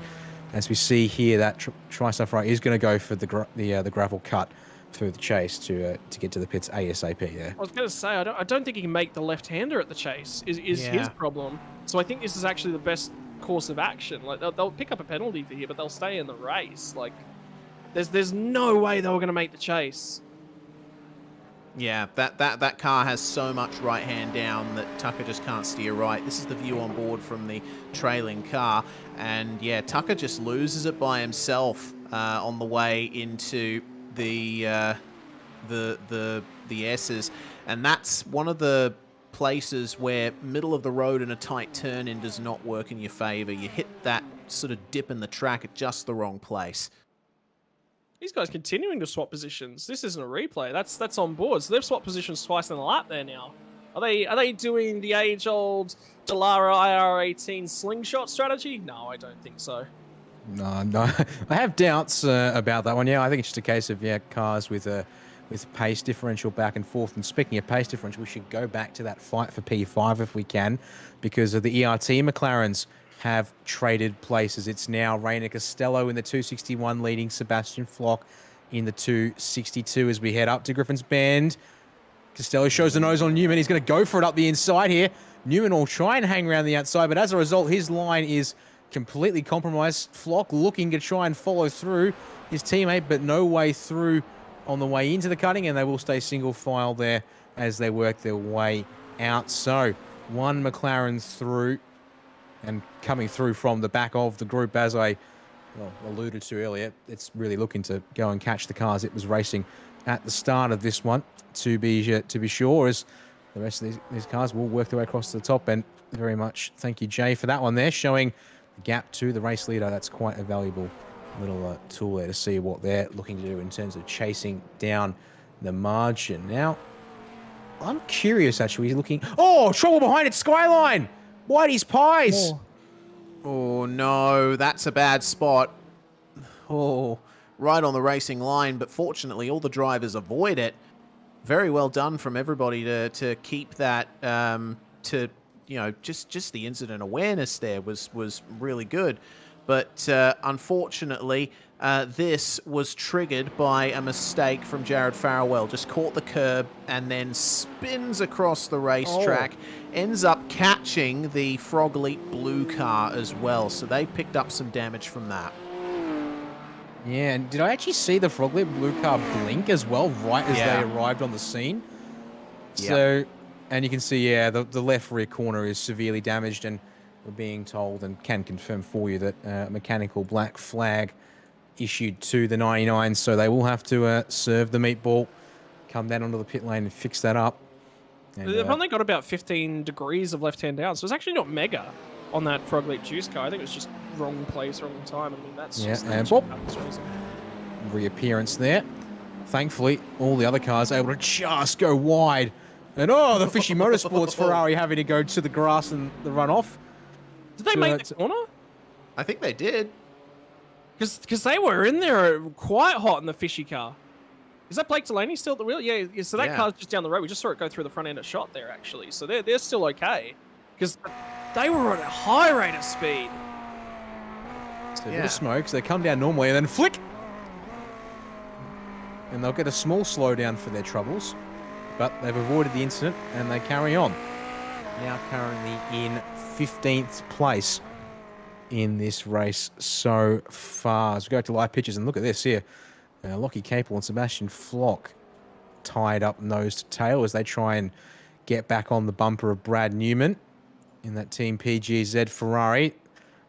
Ex-teammates, Flock and Capel, they've been on teams together as well, I think? They have not, no. Okay, all right, I'm thinking of somebody else, yeah. Yeah. We've had Lockie previously stint at Pulse Racing Team before we picked him up at the start of last year. Seb previously racing at Pursuit Sim Racing before moving on to Evolution Racing Team last year, as well as an exchange for places. And I can actually let you know a little hint there. That's actually a bit of a coordination between those two cars to try and keep this group together and keep pushing forward as a collective unit. Yeah, that doesn't surprise me. Even though they're not teammates, I'm pretty sure Capel and Flock are actually good friends, so they actually know each other quite well and work with each other quite well, so there'll be a lot of respect shown. The interesting thing that I'm really noticing about a bunch of these lead cars is that Team PGZ car with Brad Newman behind the wheel. We saw a lot of aggression with Jakob Kwiatkowski in in the first stint. Newman's gone completely in the other direction. He's preserving that car. So they're obviously recognizing with Brad Newman that the car is obviously in a precarious little spot at the moment, and it's quite important that they maybe hang on to this car and keep it in as good a nick as they possibly can. They were quite happy to let cars go. Could also be exactly what you were talking about just there a moment ago about them thinking that the McLaren ahead with Reina Costello at the wheels, perhaps the better leading car for this pack. And if he sits in here, saves some fuel and gets that tow down the straight, it's actually going to be better for their race scenario as well. So there'll be a few things that'll be bouncing around within Brad Newman's head. And Strawberry Milkshake, they're one of the smoothest, creamiest tasting things. Well, you've got to be smooth and creamy if you're going to drive around Bathurst quite quickly from Cameron Dance's point of view. Well, Cam is known for having a big sip while driving and apparently while not driving as well, watching on as Lachlan Capel attempts to bring this group of cars back together. I've got something for us, folks, from Race Control, and we've got ourselves our first procedural breach of the race. Car number 43, OPR, powered by Fast Adjusters, is going to get a 1-lap black flag for exceeding the maximum drive time for a single driver in a stint. Now, actually, that doesn't quite work. Oh, yeah, that's not there yet. Yeah, breach of drive time doesn't quite make sense. The actual wording should be, insufficient break between driver stints. Because, we haven't hit 75 laps in this race, but we certainly have had enough safety cars where drivers can switch in and out of their cars. And, so breach of drive time rules, more specifically, Dylan Shepherd, we're being told, Dylan Shepherd's back aboard the 43, did not take a 25 lap break before getting back in the car. So that's going to put the 43 a long way down. Yeah, it was only 19 or 20 laps break that Dylan Shepherd had. So the rules are pretty clear. Got to take a minimum of 25 laps break in between stints, and that is a clear violation of that one. But all the same, that's going to be a big blow for the OPR crew. Very unfortunate for their race because they're actually running pretty well at the moment in the top 10. Just outside the top 10, meanwhile, Drop Bear, Fishy, and ANZ all together here and led by Brady Carr. But have a look at Blake Delaney. He is looking aggressive in that Fishy Motorsports Ferrari. Scott? Yeah, and he's been driving really cleanly and consistently. There's been a little bit of a change up in terms of Blake Delaney's focus over the last sort of 8 months or so. His son, Ty Delaney, has actually picked up simulator racing. So now they go racing sort of together. I don't think Ty's actually taking part today, but a lot of Blake's focus has been inducting his son in. I think he's either 13 or 14. I think he might have just turned 14. So Blake's sort of changed exactly how he's putting things together. A lot more times putting into coaching and teaching the little fella. He's getting better. He's getting there. He's out on track and he's turning things, and he's slowly building up that race pace, that race understanding. So Ty's doing all right, but a little bit of a change. And the other side of the coin as well from Blake is GT3's maybe not his preferred cars. He'd prefer to be out there in a V8 supercar. Not so today. Not an option to get out there in one of those. But he's turned the noise up on that car, starting from the back end of the field, and they've done a phenomenal job. I think they started 31st, and they're up into 15th. So halve their starting position. That's a great job. Anytime you do that. Yeah, really well done. As we're on board with the ANZ number 7, Aaron Gilbert out and Bobby Jovanovic in. Scott Stevens has yet to jump into the car as of right now, and they're keeping pace really nicely with the Fishy 808 just ahead of them. Very nice little battle pack happening between these guys. I'm just double checking their relative performance. They all pitted at the same time under the last safety car, and at the moment it seems like Bobby is the quickest, though there is a look from Blake Delaney. Doesn't work, unfortunately. Gave up some momentum in the middle of Griffins, and that allows Brady Carr a little more breathing room as they come onto the mountain proper, Dan. Yeah, and so, as I said, of course, trading the fast times here among these cars. And, I mean, certainly whilst, having the slipstream of 2 cars there, not too shocking that Jovanovic is the quickest of the 3, but I think I'm really seeing in this race, for the most part, if you can latch onto the rear of someone, you can get past them without too much fuss, but then there's the whole issue of can you break away? And for many of the cars, it seems to be, well, not really. Most cars are clumping together in groups and sticking together as a result. And so it's all good and well to make a move, but unless you can demonstrate clear pace advantage in areas where the slipstream isn't going to just allow the other car to reel you back in, you're almost better off happily sitting there second or third in the train and just taking the fuel savings, especially here at this stage of the race. We're just over halfway into this next stint of the race, and yeah, just look after your car. Take it easy on the tyres a little bit as well, perhaps, for good measure, so they've got a bit left in it. As hello, Bobby. Don't wander too wide there off the track in the background. Almost taking a dip in the grass. And, well, if that gone any further, he might have made a dip to the fences. Indeed, in comes the 43 OPR, powered by Fast Adjusters BMW. Scott to serve that procedural black flag. Yeah, I was actually just riding on board for the last couple of laps, just with a few cars up and down the field, and Dylan Shepherd was actually one of them. They're struggling a little bit for turn in across the top. The front end doesn't want to grip up necessarily quite properly initially, and then the rear end starts to swing around a little bit. I think they might have actually gone for that style of a setup. Dylan Shepherd loves to play around with car setups. He's actually quite fond of the Toyota 86, so I actually ended up nicking a Toyota 86 setup a little bit earlier in the year off of him, so he's quite comfortable, quite confident in terms of his setups. Obviously, procedural breach for them, that's harsh. But look, if I'm going to get a slap on the wrist that says, hey, go and reread that rule book, go and learn something, get it now, get it out of the way as soon as you possibly can. They'll learn that lesson now. They'll know that race control is watching. Then they're going to go down a lap. Yeah, look, I mean, it's not the best of situations, but at the end of the day, there's going to be more safety cars in this race. You're going to get that lap back. Take your medicine, sit back, learn your lesson, and make sure you learn that lesson. The other thing I was going to note about that the Fishy Motorsport car with Blake Delaney at the wheel, very, very strong at fuel saving is Blake Delaney. If there's ever a driver, there's a fringe strategy that takes a lot of work to commit to in a V8 supercar, Blake will be one of the first guys to commit to it. With those sorts of strategies, you have to commit early. The tricky part he's got in his race the next 15, 20 minutes, half an hour until his next fuel stop, is he's going to make that decision of, can I get past this car? Is it worthwhile me getting past this car? Right now, have a look at that next pack of cars that's on the road. They can tag back on there. Absolutely. That's the best thing for him. Is he the best car to do that? Or is it going to be Brady Carr that's the best car to do that?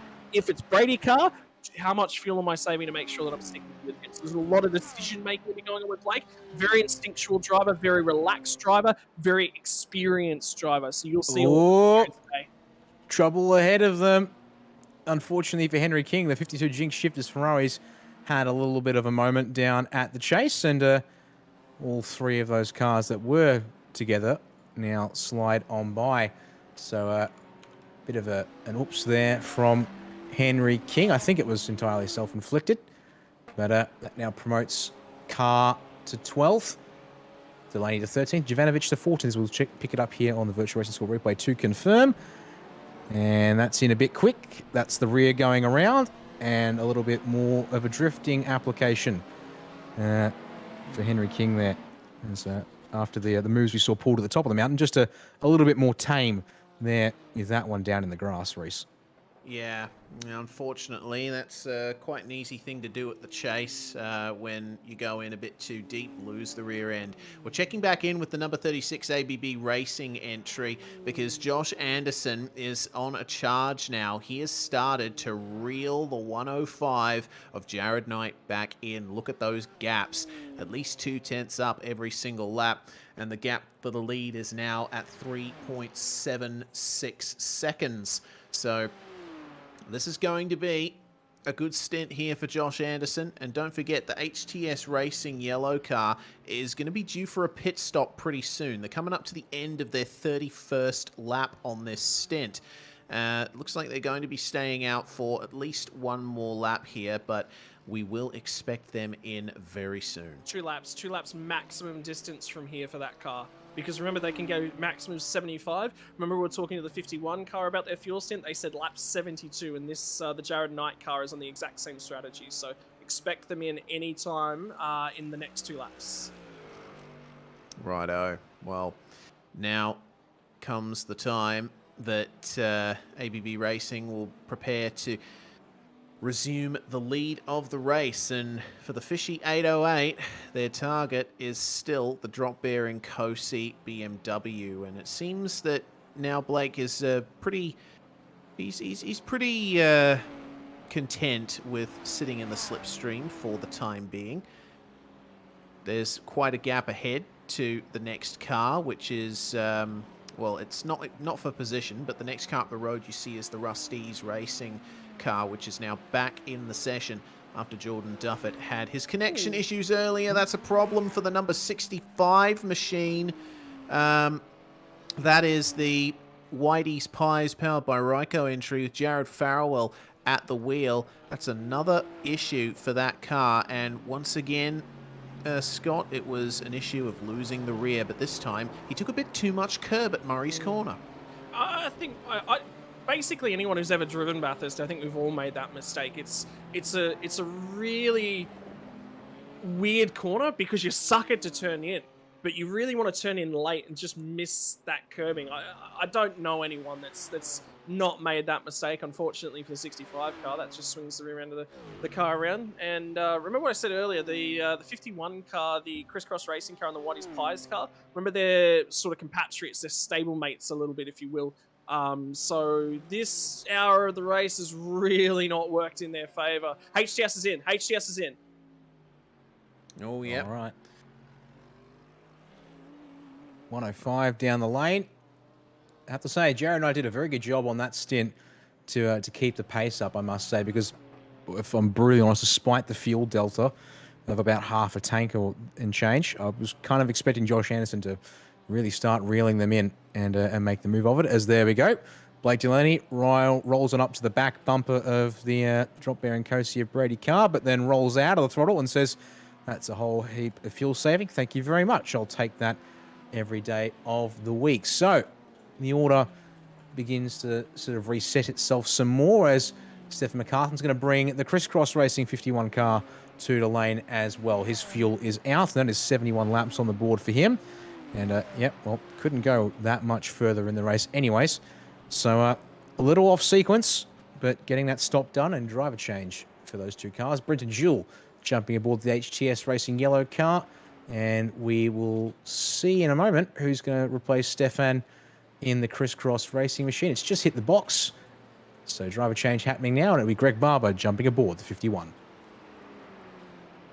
Yeah, so remembering Greg was the guy I was just talking to, I'm really interested to see what the take is from the 51 car for this next stint, because we just talked about the frustration levels going through Stephen McCartan. I actually think he'd be very, very keen to get out of that car, and I think the team would be keen to get him out of that car and just say, hey, mate, just step away for 5 or 10 minutes. They need to do a complete reset in that 51 car. They've got strong pace. They're going to be a potent car to get inside the top 10 at the back end, but they have to reset, and they have to refocus. Okay, what does our next hour look like? What is our next 2 hours? What is our next 3 hours? It's, again, I love using cricket analogies because I love the psychology of cricket. But within cricket, you focus the next over, the next 5 overs. Look for little short-term goals, because if you focus on 9 hours in the future, That's too far away. It's so hard to achieve a result back at the end. Have in the back of your mind what you want to achieve at the end of the race, but at the same time, what's our next hour? Because if you go chasing a 9-hour rabbit, that's an impossible task. You go chasing a 1-hour rabbit, yeah, that's probably doable. Yeah. Sorry, boys. I'm leaving you guys a lot of open-ended hooks there. I should say. It's all good. I have basically never paid attention to cricket, so the analogies don't make much sense to me. But either way, still, there's plenty of skills and ideas to transition across multiple competitive activities. Down into Murray's Corner they come, and this is going to be a run-in with a lapped car, or not, because the Rusty's racing car pulls over and lets them go and leaves a good amount of space besides. So that was very well executed there from Jordan Duffett. He lost the minimum amount of time letting them go. Checking back in with the battle for fourth, ERT 261. Well, Rainer Costello made his way past Brad Newman some time ago, hasn't been able to get away, Dan. No, and I guess that's more of a case of, Slipstream really helping out that PGZ Ferrari a bit in some respects. At the same time, maybe Rainer just sort of settling in now up into P4. They can afford to maybe just back it off a bit because of all the time they've still got to work with here. Yes, 9 seconds off the race lead at the moment. For that car, as we're being told something happening in the background. No. I'm just looking at lap numbers. This is lap 73. John Merritt's been in the car for 73 laps. He's got 2 more maximum laps before he has to get out. So they're starting to close in on John Merritt. Oh, was it Gaderick? Gaderick started the car, yeah. Okay, so they're okay then. My apologies. I thought Merritt was in that car from the get-go. My sincere apologies, John. They know what they're doing on strategy. Don't listen to the commentator. Yes, I believe at this point, everyone inside of the top, I think actually the only car that might be coming up on that restriction will be the Jinx Shifters 52.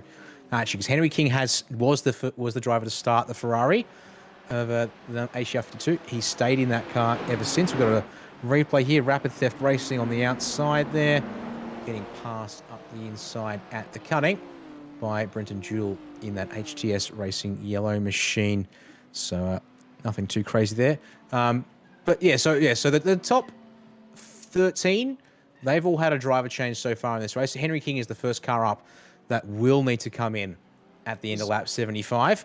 And with the way that the fact that Henry King hasn't brought that car to the pit since lap 45, that's pretty much on schedule for them. Maybe a couple of laps shy of the absolute range of their number 52 Ferrari 488.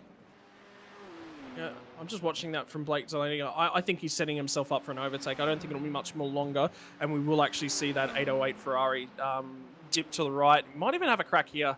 He's thinking about it.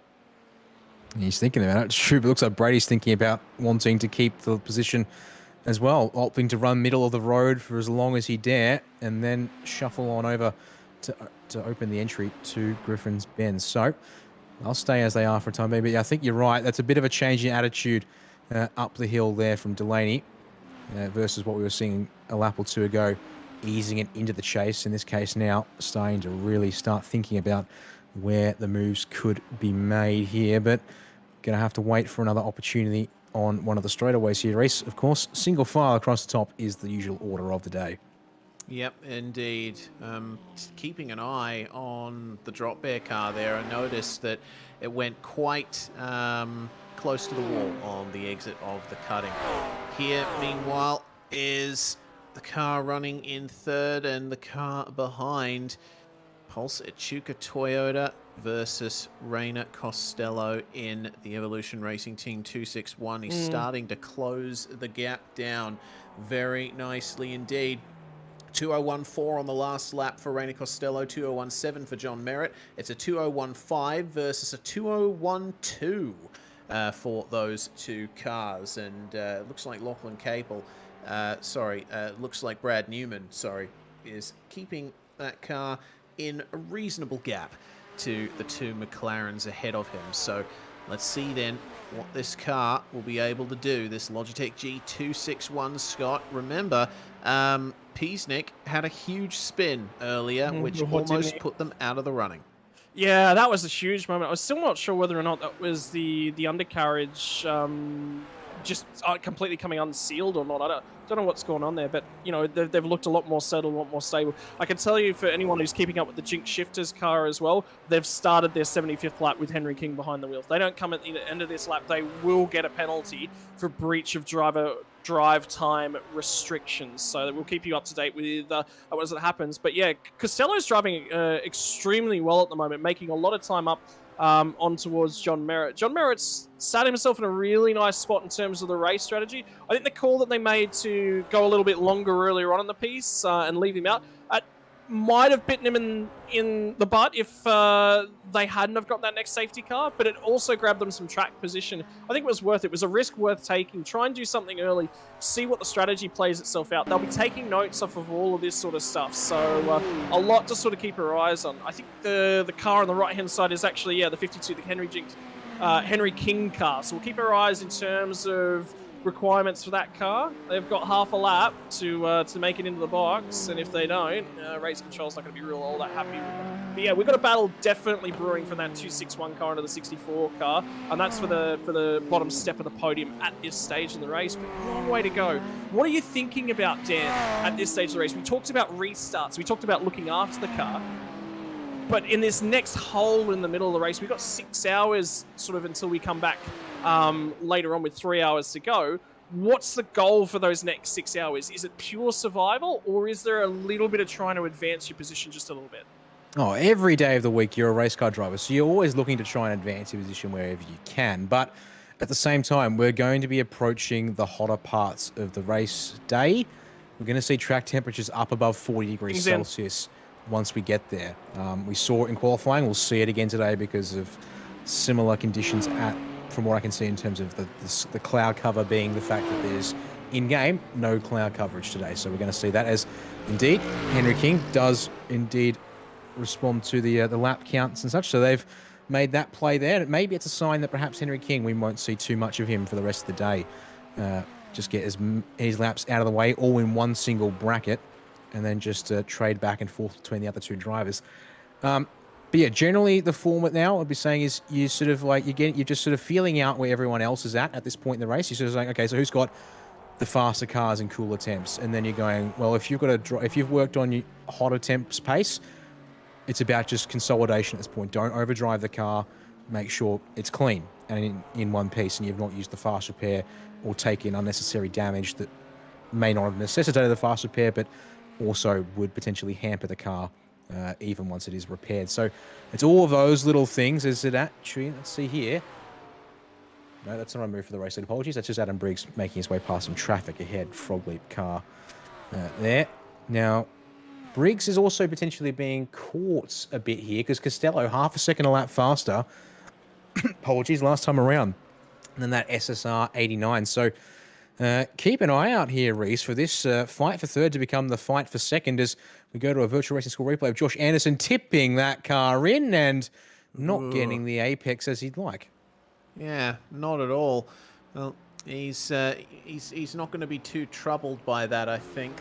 The car is leading by 8.7 seconds at the moment. But we check back here to the two McLarens trying to fight their way through some lapped traffic here. John Merritt drawing alongside Dean Hunt in the Frog Leap Juice Racing black car. And it looks like Rainer Costello's going to try and shove himself in there too and manages to get it done. That was a very big dive there, but Hunt saw him coming. Now they've got to worry about the DG Motorsports Mercedes with Paul Gray at the wheel. That car's down in 28th position at the moment. Here's something that happened to the 9.5 Mercedes. Continuously bad race for them, but goodness me, what on earth is going on there?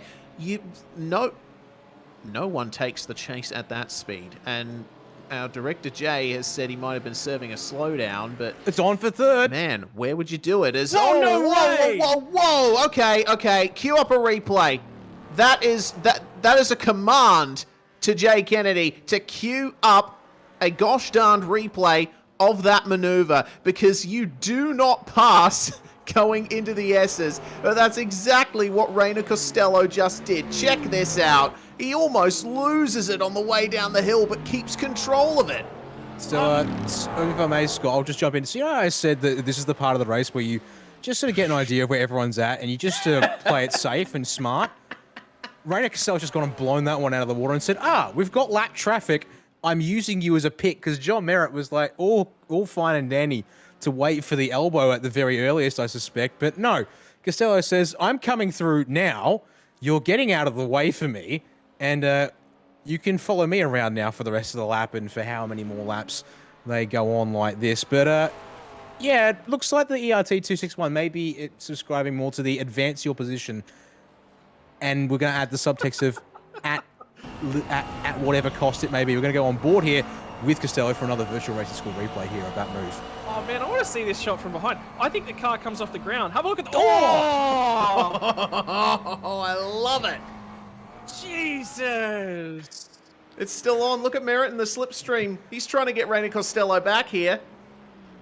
I tell you what, if John Merritt sends it at the S's coming over Skyline, I think Rainer Costello's only got himself to blame on the previous lap. What a word. I think the car was actually in the air. I actually think the rear tyres were off the ground as he came over. Just the angle he hit Skyline at, which is what caused the snap, was the car compressing and then unloading again. But he was in there hard. Gee whiz. Damn, the Yaman. McLaren, no less, which is known to be one of the more difficult cars to drive in the class. Can we stick Dan Yaman in as their crew chief, because I think they need it right now. There's a move around the outside of the chase there. I believe that was Harry Dodds in the Harry Dodds and Neil Woodburn. Those two cars fighting at it. As we've gone back to live pitches, and look how much Rainer Costello has checked out over the top of the mountain from John Merritt. I think he's decided, well, there's no good hanging behind John anymore. It's time to go, because they are losing a bit. Actually, no, apologies. Since they have, where are they? I want to find the numbers. Gap is 12 seconds. So actually, it's about steady to Anderson in the race lead. But and Josh Anderson has just gone sub 201 once again. As I look up at my timing screen, Costello's had a bit of a throw it into the chase moment. It was Merritt. John Merritt trying to throw it in and play catch up. Yeah, I think John Merritt's. That's the 14. Caution at the start-finish line. We might see another safety car from this. Don't know if he's not able to get it going. He's put the steering lock into it just then, Reese, so we might see the 14 pull reverse. Now's a good time if it can. Is that car dead in the water? I'm going to try and get on board with it. And I think that engine isn't running, I don't think. I'm looking at it, and oh dear, something's gone very wrong for Dylan Hewson there. He tried to get it back going. He did a little three-point turn and steered back in the right direction, but then kept turning towards the outside wall, and that's how he ended up in the position he's in at the moment. Well, we just had a move of the series, move of the season. There's another car going off. Oh, yeah. I saw that puff of smoke. That's dust. That's not smoke. That's dust. Oh, yeah, so yeah. Has somebody somebody's gone off on the inside of the last corner and cut straight across? I have no idea. This is confusing me. Well, check out. Look at that. Houston has got the car going again. Oh, wow. Another view of that magnificent pass that Rainer Costello made on John Merritt. But, yeah, that BMW has gone up to speed again. And so another little heart attack moment. Over and done with. And have a look at what car's back out. It is the Mark 1 Esports Lamborghini. They're currently the last running car, 7 laps down, but still we have no retirements from this race. Timothy Phoeben back at the wheel after getting a very lengthy damage repair done.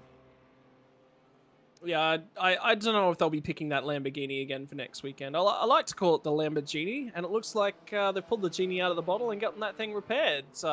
Basically like a genie would. A little bit of magic goes wonders on the Lamborghini.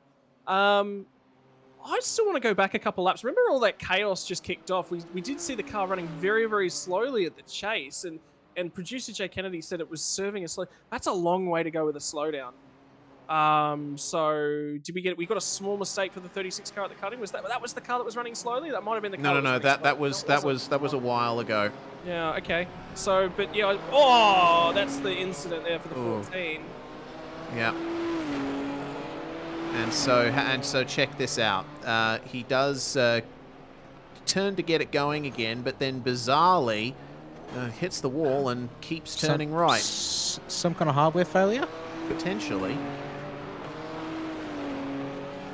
Yeah, I think... Which is why the engine switched off, because he's had to unplug the wheel and reset it. Yes. Okay. Well, that's very unfortunate for the Rapid Theft Racing car. They've lost a lot of time from that, but they have managed to get back going again.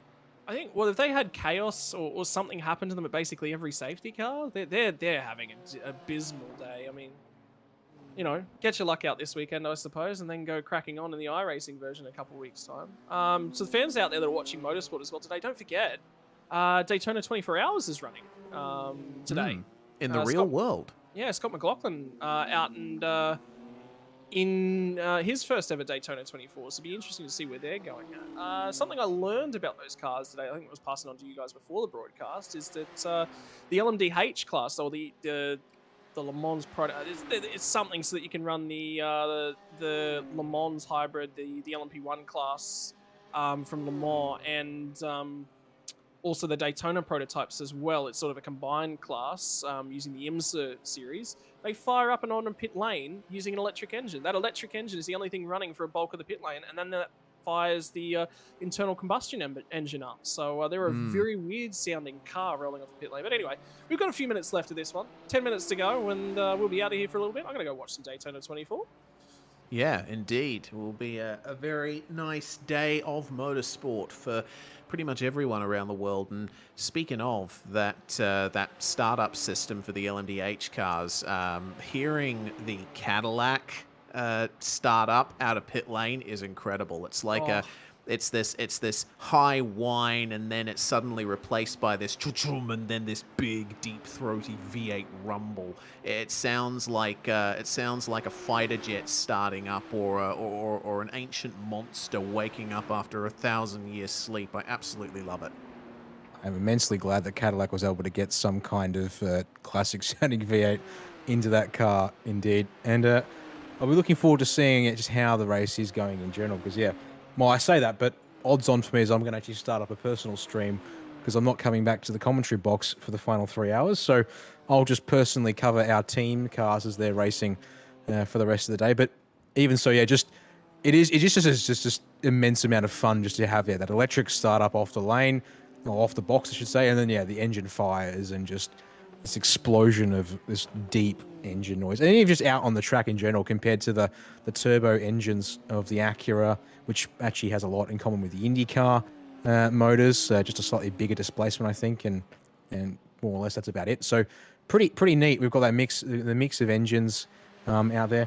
I just kind of wish we almost had the ability to have that kind of thing in iRacing, the ability to do things like ICE shut off, and then hybrid starts off the pit lane, which is what they do in the real world. Yeah, did that back in the World Endurance Championship in the days of the LMP1 era, as well as the hypercar regs, and we'll see it therefore now in IMSA as well with their combined GTP class. As we continue to watch this scrap here on track, Scott, Brad Ratu chasing Ken Lasser, SSR 707 versus 95 SimSports 952 machine. And well, I have to say, I think Ken Ladder may be showing perhaps he's not quite the strongest of the drivers in that 707, but still a very respectable 8th place after fighting over here on track. And half a minute off the race lead at this point in time really isn't that big of a deal. No, not at this point in time, and safety cars are going to bunch that back up again. But they're quite keen to get past. I think that's Dean Hunt at the wheel again as they fire it down the inside of that Froglet Juice car there, who's off the lead lap, which is why he's getting out of the way. Ken Ladder's actually been doing really, really well in the V8 Vets series. I think he's been in and around the podium for the bulk of the last couple of races on Thursday nights. He's doing a phenomenal job in the V8 Supercar. But again, it's another driver we're just sort of starting to see is maybe their skill set is more applied to harder to drive cars. I don't know how they drive V8s around here. I did the Bathurst 1000 for the first time ever last year. No, don't give me that. Don't put me back in that again. That was a nightmare for 6 hours. That's Dean Hunt's onboard shot. He's got a difficult job because he's getting overtaken by the leaders as well. He actually let a car... No, it was Brent Tucker that let John Merritt go out of the S's and through the dipper. So you've got to sort of look forward and look back at the same time and just be aware of where you're around. I think it's being a lapped car, I think, is more difficult than being a lead lapped car in some of these situations because you don't want to mess up anyone else's race. You want to keep it going forwards. But anyway, and then back to the Daytona stuff. Favorite car? LMP3. Have you guys heard the engine note on that thing? That is awesome. I haven't actually, no, because LMP3 is one of those classes that only comes out really for the big IMSA endurance events and smaller level things like European Le Mans series. So actually, to be honest, not all that familiar with their engine notes, and I'm just a real sucker for the Cadillac engine notes so far. Oh, you're going to love it. It'll be right up your alley. I'll have to keep it in mind as we just see here, focusing back up to second place. Raina Costello looking to track down Adam Briggs. Oh, lap car. The 44. Yeah, the 44 shakedown sim racing car making a bump in the fence as Brady Carr's bringing the drop bearing Cosi 692 BMW to the pit lane. Now, he hasn't come into the pits since lap number 53. It is lap number 83 that the leaders have just started. So that's a little short, I'd suggest, but that may just be, well, they've been running pretty flat out there in that car, perhaps. Not really had a lot of fuel-saving options to do, so that might be an indication of where fuel stint is at when you're pushing all the way from start to finish here. The other side of the coin is they could be coming up on lap traffic and they're looking to try and jump a few cars whereby they don't have to follow traffic across the top of the hill and lose some time. But we're also seeing like a bulk of cars coming in at the same time. So a little bit, this is the first full fuel stint that we've gotten, green flag full end to end, because remember the only other time we sort of went green was, we didn't really get a full fuel stint at the start of the race. So, I mean, this is the first full fuel stint that we've gone. Maybe it's 30 laps is actually the distance. So, you know, that'll be relevant to keep in the back of our minds as well. Well, Anderson's plenty to think about. Yep, the pit stops begin, and that is where we are going to end our coverage of the first part of the OSR Bathurst 12-hour presented by Logitech G. And, well, what a way to end it. The 44 car's just gone off in a big way at the chase, but that is where we're going to have to end it. Tune in at 6 p.m. Australian Eastern Daylight Time, this same channel, where we will be bringing you the final 3 hours of the race. Take a good break, enjoy yourselves, and we will update you on all the big happenings over the next 6 hours when we come back on SimSpeed TV. Thanks very much, everyone, for watching. Reese Gardner, Dan Yeaman, and Scott Rankin in the commentary box, and Jay Kennedy behind the scenes bringing you these pictures. We will see you later today. What does it take to win? Is it something you're born with? Is it the grind? Every day. Gear up. Do battle. For the 10,000th time. Or is it pushing to your absolute limits? To be faster. Always faster. Insanely precise.